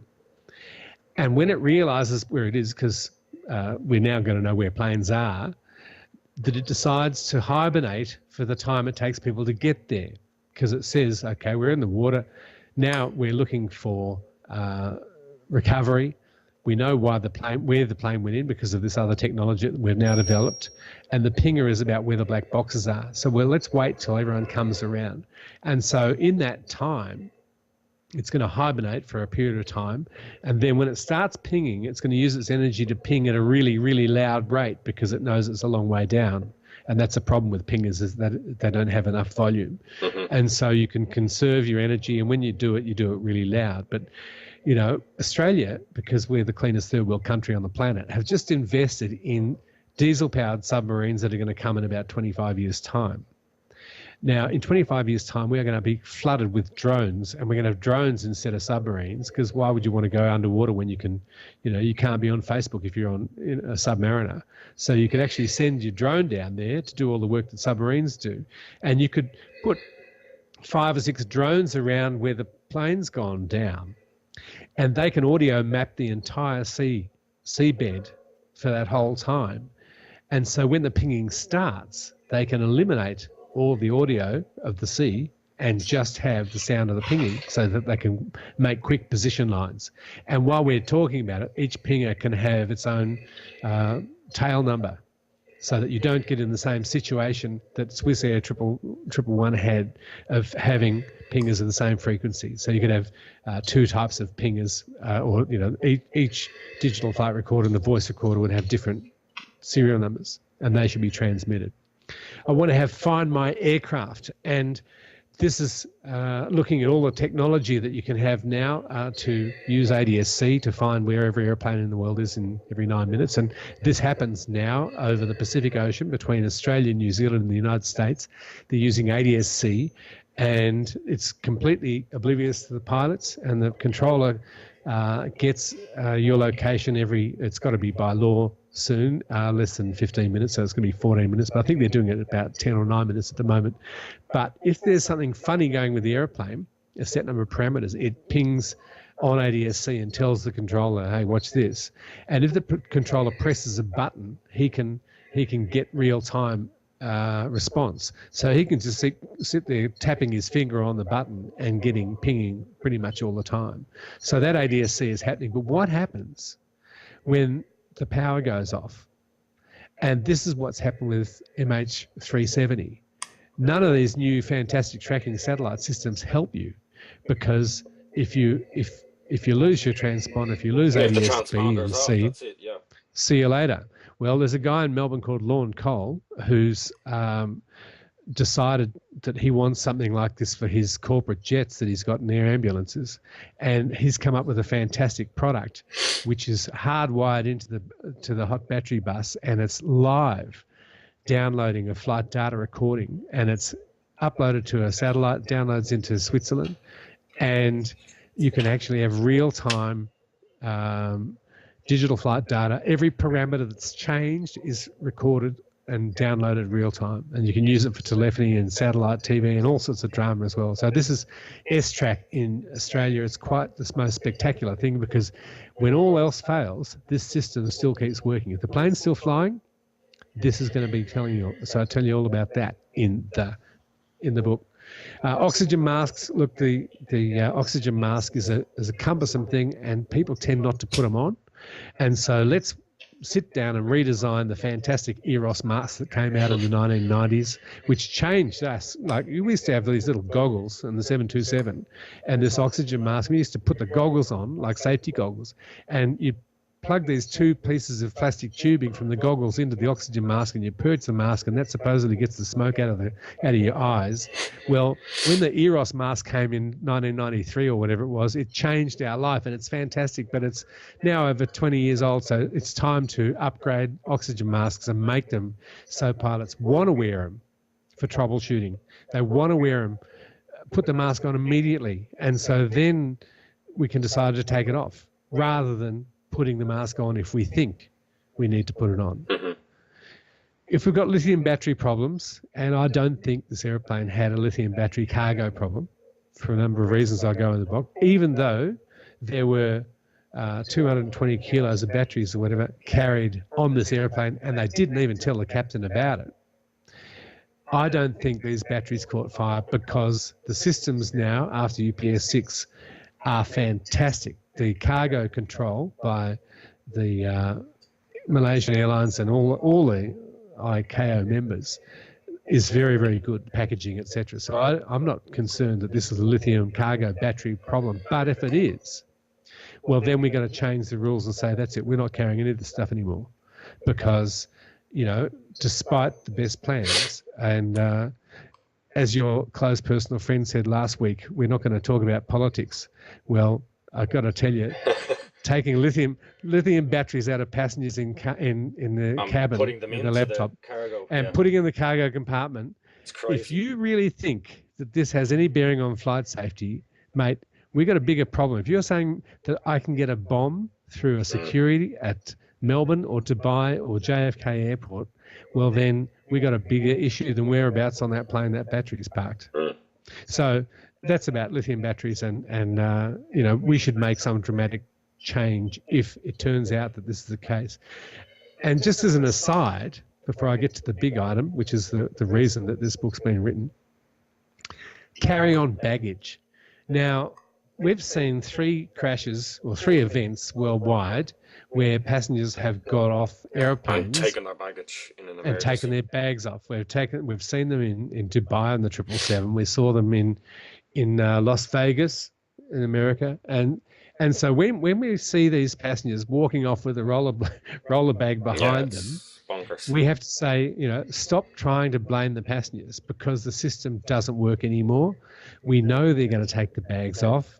Culturally, a lot of these cultures carry the gold with them, especially if they've been working overseas as a guest worker and you've been there for 18 months. You want to take presents home to your wife and kids, and they may be in the form of gold. You're not going to get off that plane without taking your bag.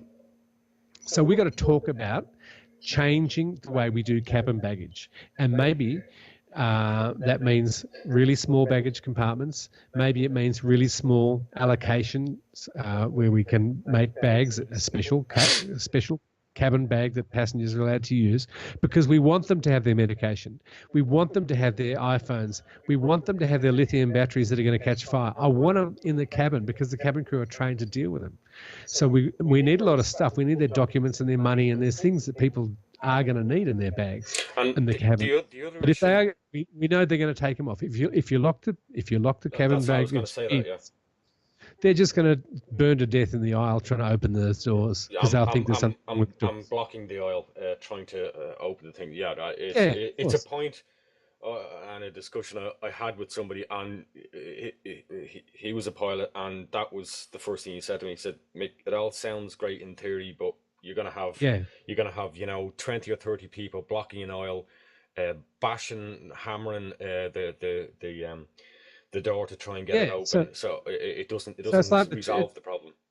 It's like the smoke fire fumes checklist. It's broken, and we got to fix it.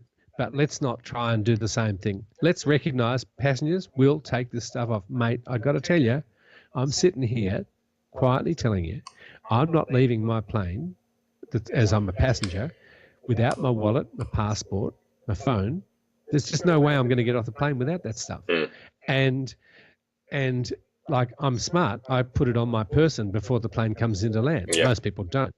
But I've got to tell you, you don't want to be stuck anywhere around on the wrong side of the world without any money, wallet, passport, or phone these days. So, it's not as if we say, oh, well, it's those sort of people that do it. It's all of us are going to be in the same situation on the given day, I think. So we got to look at the way we do baggage. But the reason that I want to get this book out there and I want to change the way the world does stuff is because the way this investigation has been handled from the very, very beginning. And that is, I don't think that Mick Rooney, if you are on a plane that crashes in some sub-Saharan country, that your family should get less crash investigation professionalism than if your plane crashes in London Heathrow Airport. Yeah. So I'm saying, because it's a global business now, we shouldn't have these stuff-ups and delays, and we should have ICAO, elite crash investigation. And so every single member of IATA raises $1 per ticket that goes every year into a fund. We're talking $3.6 billion every year. Now, you could put it in the bank and draw off 4% a year and run the world's best crash investigation. But what immediately would happen would be the best of the best in each country get selected to go and work on this amazing ICAO system. And the ICAO crash investigation just comes in and does its stuff. And the local people can help and are used to help. But the actual investigation is done by professionals. Now, we are very lucky in the UPS, this whole industry, I've got to tell you, we got to thank a man from New Zealand who is working for the GCAA in Dubai on UPS 6. Now, that crash investigator, and I don't know his name and I probably should, he found a lithium battery in the car park that the 747 crashed into. One little lithium battery. And because he was the person he is, probably like an Aussie, a pedantic, they used to say, we used to get called astronauts because Australians are so pedantic. But the astronauts from Australia, well, Kiwis are very close friends of ours. So this pedantic bastard picked this up and he would not give in until he found out what this thing was. And because of this guy, we now know about lithium batteries and how dangerous they are. Now, we've lost planes in crashes all around the world, and there's been clues out there that have been missed by lesser people than him, is all I can say. And so I'd like to have ICAO elite crash investigation, and if nothing else comes out of this crash, let's make it for the future that, there's a legacy left for these poor passengers and their families. Because too often, we've witnessed this, and really, I think this has been going on since the 1970s, 1980, where we've had accidental shoot downs of aircraft. But too often, post accident, we see investigations become highly politicized, which is good for no one, and certainly not the passengers. That's right. It's all political, and there's a lot of corruption.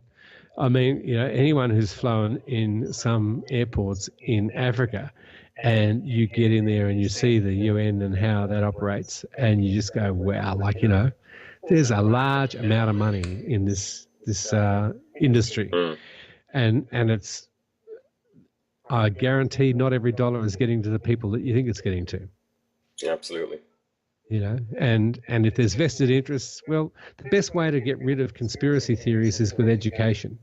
And if, you can't have a conspiracy theory if you know that the SWAT team's going to arrive in a few hours with the best of the best on board. They're going to dispel all this stuff. They're going, and hopefully we're not going to ever have a situation where a plane's gone missing and no one raises a distress phase for 3.5 hours. That's hopefully all this is history. James, I'd like to, as we move towards finishing up, I'd like to talk a little bit about the aviation industry, the media, how it deals kind of with aviation. Some of the most common questions I get are, flying can't. I keep hearing about all these air crashes.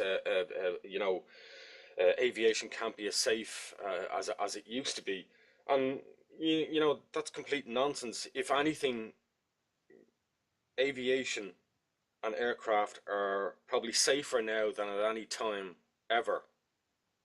Can you just talk a little bit about where the industry is going? And we touched on some of this in your own recommendations from the book, but I'm thinking of this more from the public's, Joe Public and their perception, because there does seem, and I think it's very much certainly post MH370 and since 2014, but even before that, I think in general over the last 10 years, there's been, on the one hand, a massive public interest in the aviation industry. I suppose it's because more and more of us are traveling shorter distances and using flight to do that, when years ago we would have got the train or a long bus journey. So more and more ordinary people are, in their daily life or in a typical year, are using aircraft more. But there is a perception that I constantly keep getting back that I feel is wrong, that the aviation industry is somehow not as safe now as it once was. Can you just talk a little bit around that? Well, it's usually what's happened is in the last few years there's been a change in the location of the crashes. Now, up until very recently, every 95% of the crashes were in the blue box, which was like 7 nautical miles each end of the runway, and up to 3,000 feet. And pretty much, if you got out of it on your way out and on your takeoff, and before you got into it for landing, you were safe. And nothing much happened en route, except every 20 years we had a mid-air with 2 airplanes on the same airway. And so then we've fixed those systems. We've fixed so many systems. We've fixed air traffic control systems. There's very few places where they are two-way air routes comparatively in the world. A lot of the places they're sort of racetrack. One goes one way and the other air route goes the other way. And so we've fixed all these systems. The air traffic systems have alarms in them, so when someone goes off track, they get the controller gets a message about it, and bells ring and stuff. And for the systems, I think the big fright that people are talking about this week in Australia is they're talking about robotics and the future of work with robots. Well, crikey, let's get a flight engineer. Let's get Mark Baker here, and he can tell you for an hour and a half about what it was like being a flight engineer. Tapped on the shoulder. And they said, well, see you later. There's the 727s out the door. In comes the A320. And it's only got 2 seats. And so we've been flying these robots around the sky. You know, the A380's got like 135 computers, and the work done by the fuel management computer is, you know, it's a full-time job if you try to do it yourself. So these are robots that we're operating, and things are getting much, much safer. All that repetitive stuff is getting safer and safer. So we've had a spate of plane crashes that's happened in midair, and that's just not normal. And it started off with this one, and then we had the German wings, and then we had the Metro Chapter one as well. You know, and for planes to actually crash in midair has been pretty rare. You know, and it's whether it's a shoot down or whether it's a bomb in mid-flight, like the Russian one in Egypt, and so these are scaring people, but really it is getting safer and safer and safer.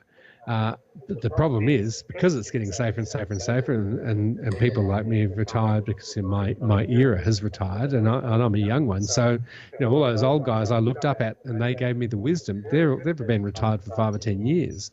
And airlines are now run by accountants and lawyers, and there's no one with a sense of aviation sitting in the seat up top. And so, you know, if the CEO has only focused on the next 5 years and making money before he retires, and hopefully getting himself a nice parachute if he leaves early, well then, what hope have you got of making it an aviation industry? Because an aviation industry is very different to other industries. It's the youngest industry in the world. It's the only industry in the world where women get paid the same as men to do the same job. Whoopie-doo. You know, it is, and it's made a lot of mistakes as an industry, but it's learning all the time. But now there's a lot of lawyers and accountants running things, and they think flying is safe. Mate, it's only safe because people take pride in what they do, and the pilots and the engineers and the air traffic controllers have their own high standards. And as soon as people start thinking that it's a given that you're going to have a safe flight from here to there, you're in trouble. And would you say that the media in general, and I know we've even on social media, we've often touched on this as well, would you say that the general mainstream media is dealing with aviation in a different way now? We often, you know, right from the outset of the investigation into MH370, I remember thinking even on that weekend, God, you know, I wish more and more media outlets had dedicated people who understood the aviation industry, because far too often, well, it gets the scary passed part to about someone who is really clueless. Well, the problem is we got some fantastic aviation journos in the world, you know, people who really are professional and know a lot about the business. And I'm talking about the guys from Flight International and, you know, people like that. And we got one from Crikey, Ben Sandlands in Australia. Yeah, he's world class. And these people who are world famous and highly regarded aviation journos like David Learmonth, they say things like, okay, let's wait and see what happened, because they give you their best guess and then they sit back and say, well, we have to wait. But that's not good enough, because it's a 24-hour media cycle. So we need an inexperienced non-aviation journalist interviewing another inexperienced non-aviation person or journalist. Pundits and talking heads, yeah. Yeah, and while the people who are in the know are sitting back there saying, well, when I've got something to tell you, I'll write a story about it, because, you know, at the moment we sit back and watch. And this whole thing blew up. And of course, I wasn't aware, because, you know, we're working, you know, we fly at night and sleep during the day. So all this crap that was going on at the time, we just turned to our people like Ben Sandlands and David Learmonth and thought, well, we'll wait and see, what are they saying? And they're saying, well, no more news yet, guys. You know, oh, look, it's in the Southern Ocean. And so, you know, so we just keep touching on them, not realizing that there's a whole heap of bobbleheads carrying on about, you know, making America great. No, I'm not going to say that. No, let's not do a Trump train again. But really, you know, I just think it's so funny. It's so funny in hindsight, but I keep tempering it with, you know, there's passengers, there's pilots, cabin crew. I flew with one of my pursers had come from Malaysia, and he had done this flight with that crew many times, and he knew everyone on that plane. And, this guy and I are working together. And I said, you sure you want to go to work? Like, it's like losing one of your best mates. Yeah, absolutely. A And, family member. And airline crews do become like family members to you because they're the only ones who understand you for a start, that you've got this weird sleeping pattern in Hong Kong. You're trying to sleep in New York and in the afternoon, and you're wide awake at 4 o'clock in the morning when you should be asleep and that. So you actually do develop these bonds with these people. And it's not only the other cabin crew. Let's talk about the security lady. A friend of mine went through Navjot Singh, who's a fantastic journo in England, and he does a lot of aviation stuff. And he went to the security guard area at KL International Airport and spoke to them, and they said, oh, yeah, we knew Captain Shah, and he was, we've been doing this for 20 years and we see him all the time, and I was on that night when they went, and those people are getting counselling. And it's like, and the security guards at airports that we interact with every day, they're just like, friends of ours at work. And so this has affected everybody, this crash. And to see people slandered in the press for no reason with no evidence has been quite annoying. And, of course, we all sat back waiting to see the experts, our great aviation journos, and they weren't front page news. You might read them on page 25 on a Friday. Yeah. You might read one of them. But in terms of the story, the guy who hopefully listens to this, who's an Australian journo who has been covering this story, I sent him my copy of my book, and he says he hasn't got time to read it. Well, I've done some research, and I found out the last book he ever read was in about when he was 12 years of age. Probably it's probably John and Betty. Yeah. So and this guy's leading the thought leader in Australian media. It is astonishing. He doesn't think enough about these people on that plane, passengers or crew, to bother to read 30,000 words. Yeah. And I'll even mark it up for him. I'll send him the 1,000 words that matter if he really wants. But this is the sort of people. Maybe he's waiting for you to do an audiobook so you can just sit back and listen. Well, yeah, my mate Peter Krieger's doing one for me right now. Well, so the audio book's coming out soon. And I've got to tell you, before all the nutters just get back on and start saying that I'm crazy like everyone else, this book has been reviewed on Amazon by 60 people, and it's been interviewed by a huge number of industry people, and I've really been staggered. People who have come out of the woodwork, top industry people, and read my book and said, well, at last somebody is treating this with the respect that it deserves and has got an idea that makes sense to them. Yeah, I mean, I've read the Crash of MH370 a few months back when it first came out as an ebook, and I highly recommend it to anyone who has not even if you're not specifically interested in the MH370 case, but in general about aviation. It's a fabulous aviation book. Thank you. I think what we got to point out is we know when it turned, and soon we're going to know where it ended up. Mm-hmm. What happened between it turning and ending up, really, Mick, who cares? Like, the plane crashed. When we get the black boxes, then they'll start finding out why. And, to their credit, the Malaysians and the ATSB, their job is where. That's their job, is Absolutely, where is the wreck. And when they've got the wreck, then they'll start saying, okay, why did it crash? Yeah. And so we're all asking why of people whose job is to find out where, and we should let them get on with their job. And it upsets me to think that for some reason they've stopped doing their job. Well, there's a few guys down in Tasmania, and there's a few guys working for Inmarsat who haven't given up. And I think we just got to applaud them and let them keep on going. And if you want to have a look at this book, if you don't want to have a look at this book, I don't care, but just contact your politicians and say, listen, would you please have a look? 35 degrees south, 7 arc, and it'll only take you about, a month. Maybe. I think less than a month for the area that I don't exactly know. I don't think David Griffin has I know he spoke in Darwin at a marine institute, and I don't know whether I don't have a recording of his speech there. But you got to understand, I don't think we're looking for an aeroplane, and this is what came out of Swiss Air 111. We're looking for debris, and it's not going to be very pretty, Debris, at all. And we're looking for one black box. That's what we're looking for. We don't need the voice recorder. They would have recorded over itself. We're looking for tiny bits of information on the digital flight data recorder, and that's what we're looking for.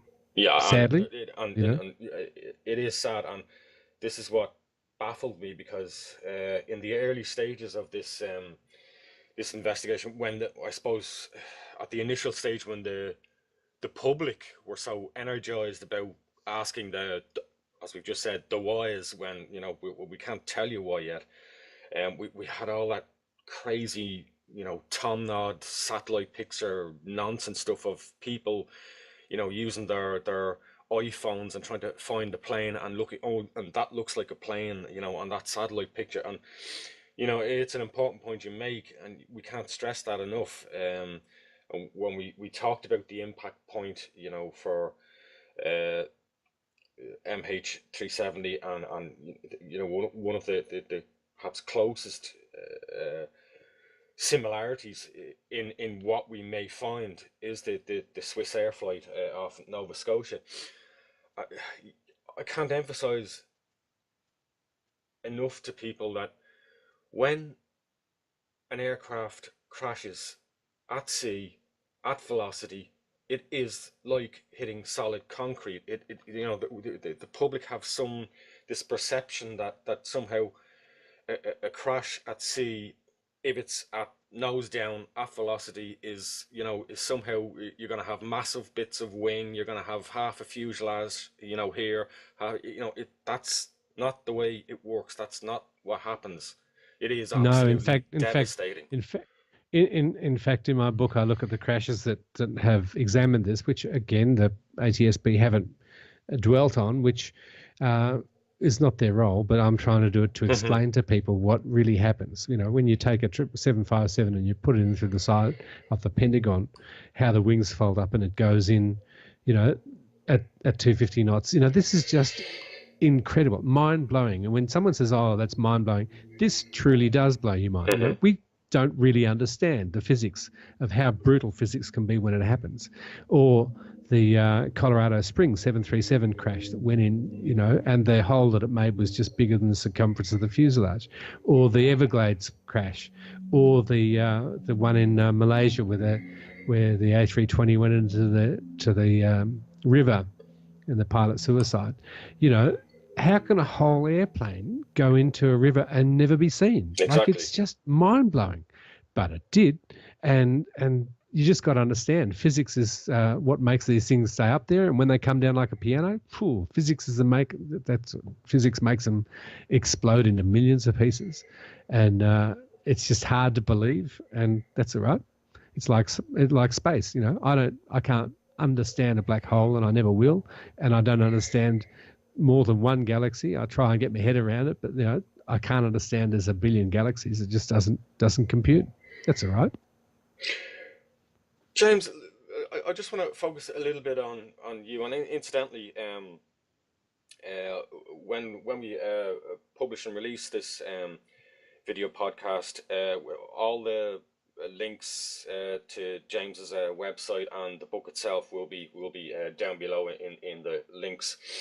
But just, James, I ask every pilot this that I talk to. You became a pilot. I think 26. Were you when you started training?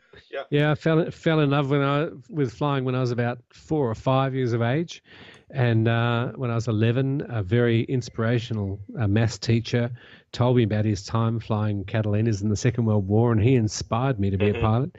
And a few years later, a science teacher stole my dream, told me I didn't know anything about science, and chucked me out of the class. Okay. So, and that when you meet a dream stealer, somebody who steals your kids' dreams, those people should be put in jail, because I believed him, and that meant that I could never be a pilot, which is all I wanted to do. So it took till I was 26 and running my own company and had enough money to go to the airport and just take up flying a light airplane. And suddenly I thought, hey, I can do this, and going ahead and doing it. So yes, it's been a lifelong dream. And I think it's one thing that always comes across me when I talk to pilots, whether it's online or in real life. it is very much because as there's a connotation that it's a glamorous lifestyle, but the realities are it's tough going. Well, let's just let me remember that before I started flying, I knew 19 people who'd been killed in aviation crashes in Australia in the time I started flying, and now that number's 23, and that includes a few people, good friends of mine.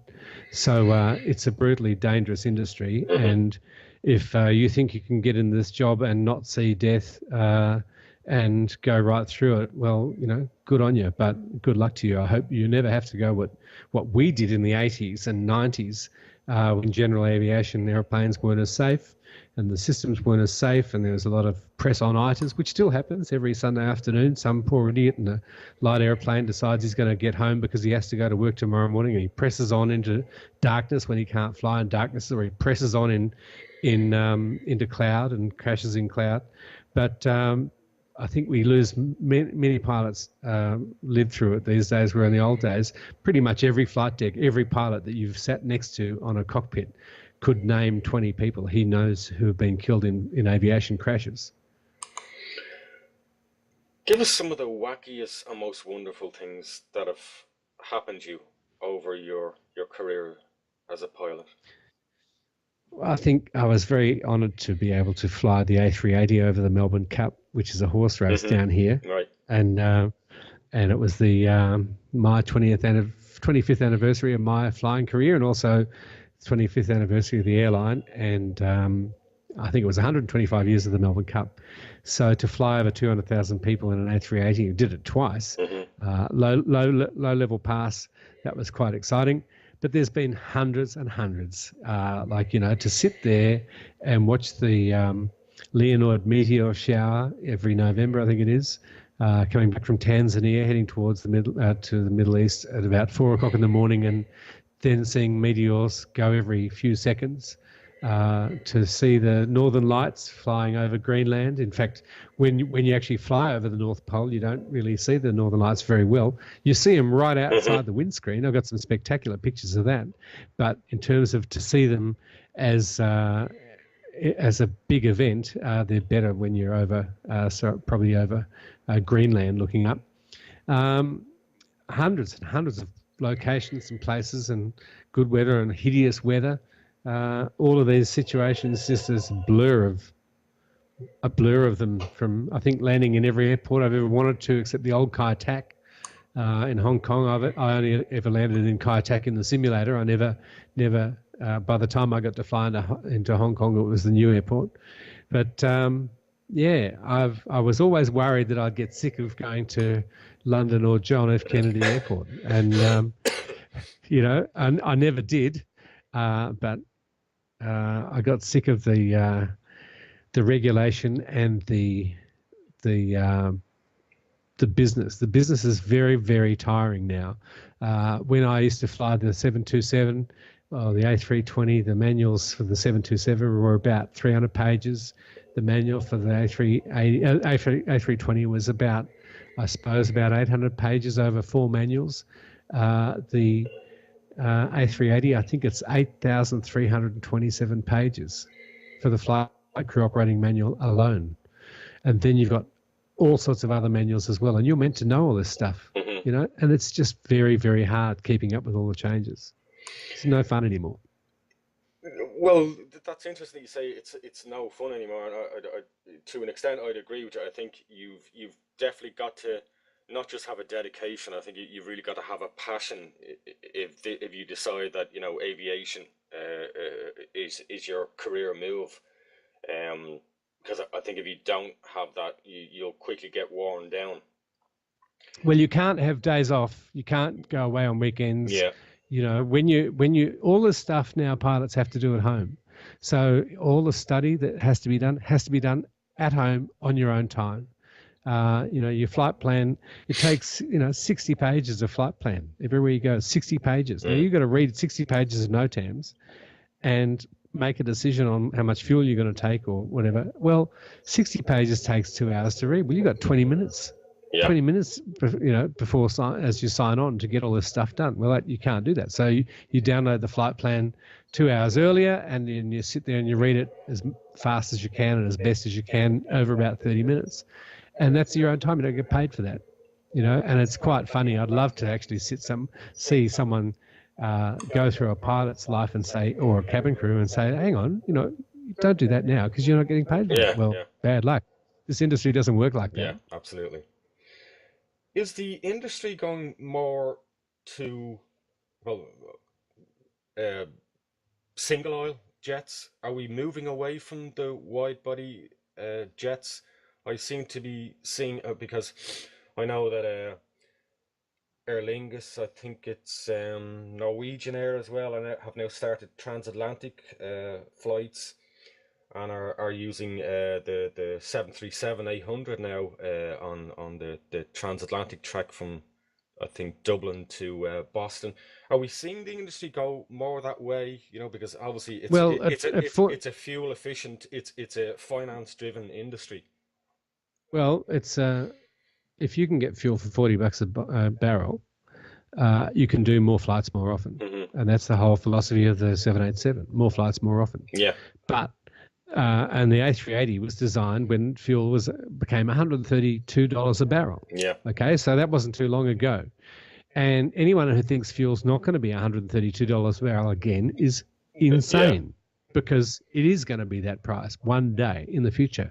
And all those people who said that the A380s are dud, they'll all come out of the woodwork and say, oh, yeah, we can't afford to fly 737s across into Heathrow from St. Louis or wherever. We're going to have to fly them to JFK and commuters, and then they're all going to get the big fat plane and fly it across at the expenses of a Toyota Prius in terms of fuel per passenger per kilo. It's like any industry, it's cyclical. Yeah, so at $40 a barrel, you're right. Single aisle planes are probably going to be good. But I have a feeling in my bones that the A380 is a spectacular airplane to take 545 passengers. And my record was the two class one to Riyadh. I think I took 618 passengers. It's a lot of passengers. It is a lot of passengers. Are you concerned about the absolute explosion in budget airlines? Is that something that concerns you, or is it more? Well, it's crippling the Gulf in terms of air traffic control, because they all have to fly over Muscat, and now those Muscat controllers do a spectacular job. They really do. But what used to happen was an Air India 747 used to take off in Mumbai and land at Dubai. Well, now you've got about 5 carriers flying A320s. And so there's a squadron of all these low-cost carriers in India, and they're being added to every second. There's Airbus factories right now printing these A320s like a Gestetner machine. And so when you stick all these single-aisle low-cost carriers in the air headed for the same place at the same time, that means airports are going to clog up. And I can really see a situation in Dubai airport where they're going to go, enough, unless you're a wide body carrier, you're not going to land here. You're going to have to go to Maktoum airport because we just can't take it. Because you just can't have that many little planes clogging up airspace. And it really does cost a lot of money for a lot of carriers in the Middle East. Now, I haven't looked at what it has meant for European aviation and also through the US, but we've got to maybe sit back and think, is this right? Because the controllers are getting it right 99.999% of the time, and getting away with it. And there's a lot of things they're getting away with worldwide that, quite frankly, if they didn't get away with it, maybe the industry would have to change its attitude. Absolutely. I mean, it has a knock-on effect for everything, airports, air traffic control, and general safety. We've had 2 AirAsia incidents this last week in Melbourne, in Australia. We've had one of them had a fan come off in Western Australia and was shaking to pieces. Now, either the engine wasn't secured properly for it shook all that time, or it was secured as much as they could, and they decided to fly down to Perth rather than go to Learmonth. Well, we know in the industry that when the engine shakes so much, it falls off the wing. Okay, so that doesn't really concern pilots, because we know that when it gets to the point when it's going to damage the airplane, yeah, it's going to, and the engine just falls off the wing. And we got history, you know, we got 727s where the engines fell off the tail as well. So we know this is going to happen, and it doesn't really concern the pilots. But it sure as hell concerns people who got video cameras, iPhones, who are filming all this stuff, and what it does publicly to the industry and to the airline. You know, even someone like me saying maybe the guys didn't secure the engine properly. Well, of course they probably did, because they're probably professional pilots. And the same thing happened when they took off the other day out of Coolangatta, and they're going back to Malaysia, and they had birds on takeoff. Now, this is a classic bird stroke on takeoff. The plane's gone boom, boom, boom, boom, boom, same as it does with a compressor stall. And in no doubt in my mind, is this a compressor stall or a bird? And guess what? The controller said, hey, guess what? There's some bird carcasses on the runway. Yeah. So you'd reckon that this is pretty well handled. But passengers complained that the engine was spitting out sparks for a long time. And maybe the engine wasn't secure properly. We don't know. That'll come out in the investigation. One of the reports on that particular incident, and the moment I read it, I thought, well, you know, here we go. You know, this is another, inaccurate eyewitness. You know that there were sparks coming out of the engine before we took off. No, stop talking nonsense. And it always, you can always look at witnesses. In fact, I had lunch today with the homicide squad detective. Witnesses are the most unreliable thing. I mean, how many people say they see fire before the plane hit the ground? Yeah. And in Rostov, the Dubai, whatever the 737 that crashed at Rostov, exactly that. The plane was on fire before it hit the ground, and it turns out there's no possible way the plane was on fire. But witnesses, their brains happen. And look, I've had the same situation. I had an engine shutdown and diversion of an A330. So it's only got two engines, and we closed one down because of an oil pressure problem. Now, I know that it took me 2 minutes to identify that engine and shut it down, because we sat there and we double confirmed anything, because I said, like, this is serious. It's not in the simulator. Let's do it slowly, And so we double checked everything, and we ran the engine down to idle and put it back up again and all that stuff, everything by the textbook. And then when I went with the crash investigators, because they hadn't had any work, so they asked if they could run the software as if it had had a crash, so that we could test everything to see if the systems worked. And I sat with the guy as he pulled up the digital flight data recorder information, which is like an Excel spreadsheet, and everything's sampled every few seconds, and there's thousands of parameters. It's incredible, right? So you sit there and you look at this thing. Now, we had identified from the time the incident started happening to the time we shut the engine off was 21 seconds. Now, I will tell you in a court of law, it happened. It was 2 minutes. I will guarantee we were heading towards the Middle East before we turned back to go and land in Venice. I will guarantee you that was 10 minutes. Well, it was actually only 7, while the guys in Zagreb got all the traffic out the way and turned so we could turn around. So when I, as a professional airline captain, find that I can't tell time correctly, and I have a gut feeling. When we decided to land, we had a crosswind, so I wasn't going to use reverse thrust on the good engine until the airplane was on the ground and it was safe to use it. And so I told the FO and said, okay, when we put the wheels on the ground, it's going to be a bit before I put the reverse thrust, if I use it at all. Well, fully reverse was fully deployed after 3 seconds from touchdown, but it felt like it was a minute. So, of course, passengers aren't the best people to ask, but when they've got an iPhone and they've stuck it up against the window of the AirAsia jet, and that's on the TV news within a few minutes, regardless of whether it was well handled or not, there's these perceptions. And, of course, it happens to low-cost carriers more, maybe because maybe there's more flights, because more, they're low-cost carriers. I don't know. But certainly it's a thing that the industry has got to deal with. And if it is that the pilots aren't handling these things properly, well, then they're going to handle them properly. And, I've come from an airline that has what I'm fully convinced is the best SOPs and standard operating procedures in the industry, and because they've got 130 nationalities of cabin crew and 105 nationalities of pilots, that they are so focused on SOPs, because when you've got so many languages, you just can't have anyone doing ad hoc stuff. It's got to be all professional.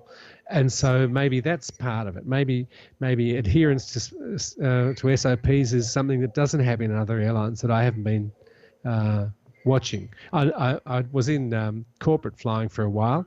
It was an A320 VIP aircraft, and I've got to tell you, I've seen some corporate flying people that and attitudes that just shocked me as an airline pilot, and to think some of these guys are in the same airspace as us was a real shock, you know. And conversely, I've seen some extremely professional VIP guys, corporate pilots, who are really, really super professional and super safe. But I think there's no regulation in that industry, and it's up to the quality of the chief pilot on the day. James Nixon, author of The Crash of MH370. It's been a pleasure having you on Radio Espial today. You're very welcome, and I hope we can catch up and talk again. Thank you very much, Mick. It's been a pleasure being on. Thank you for being so gentle with me. I look forward to coming back again soon. All right. James, you take care. We'll talk again soon. Bye. Bye.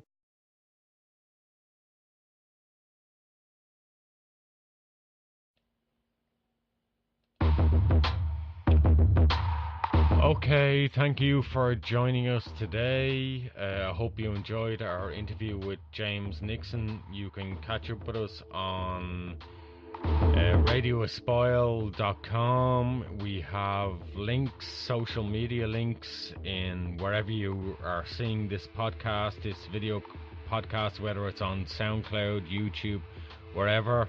Again, we'll catch up with you again. Take care.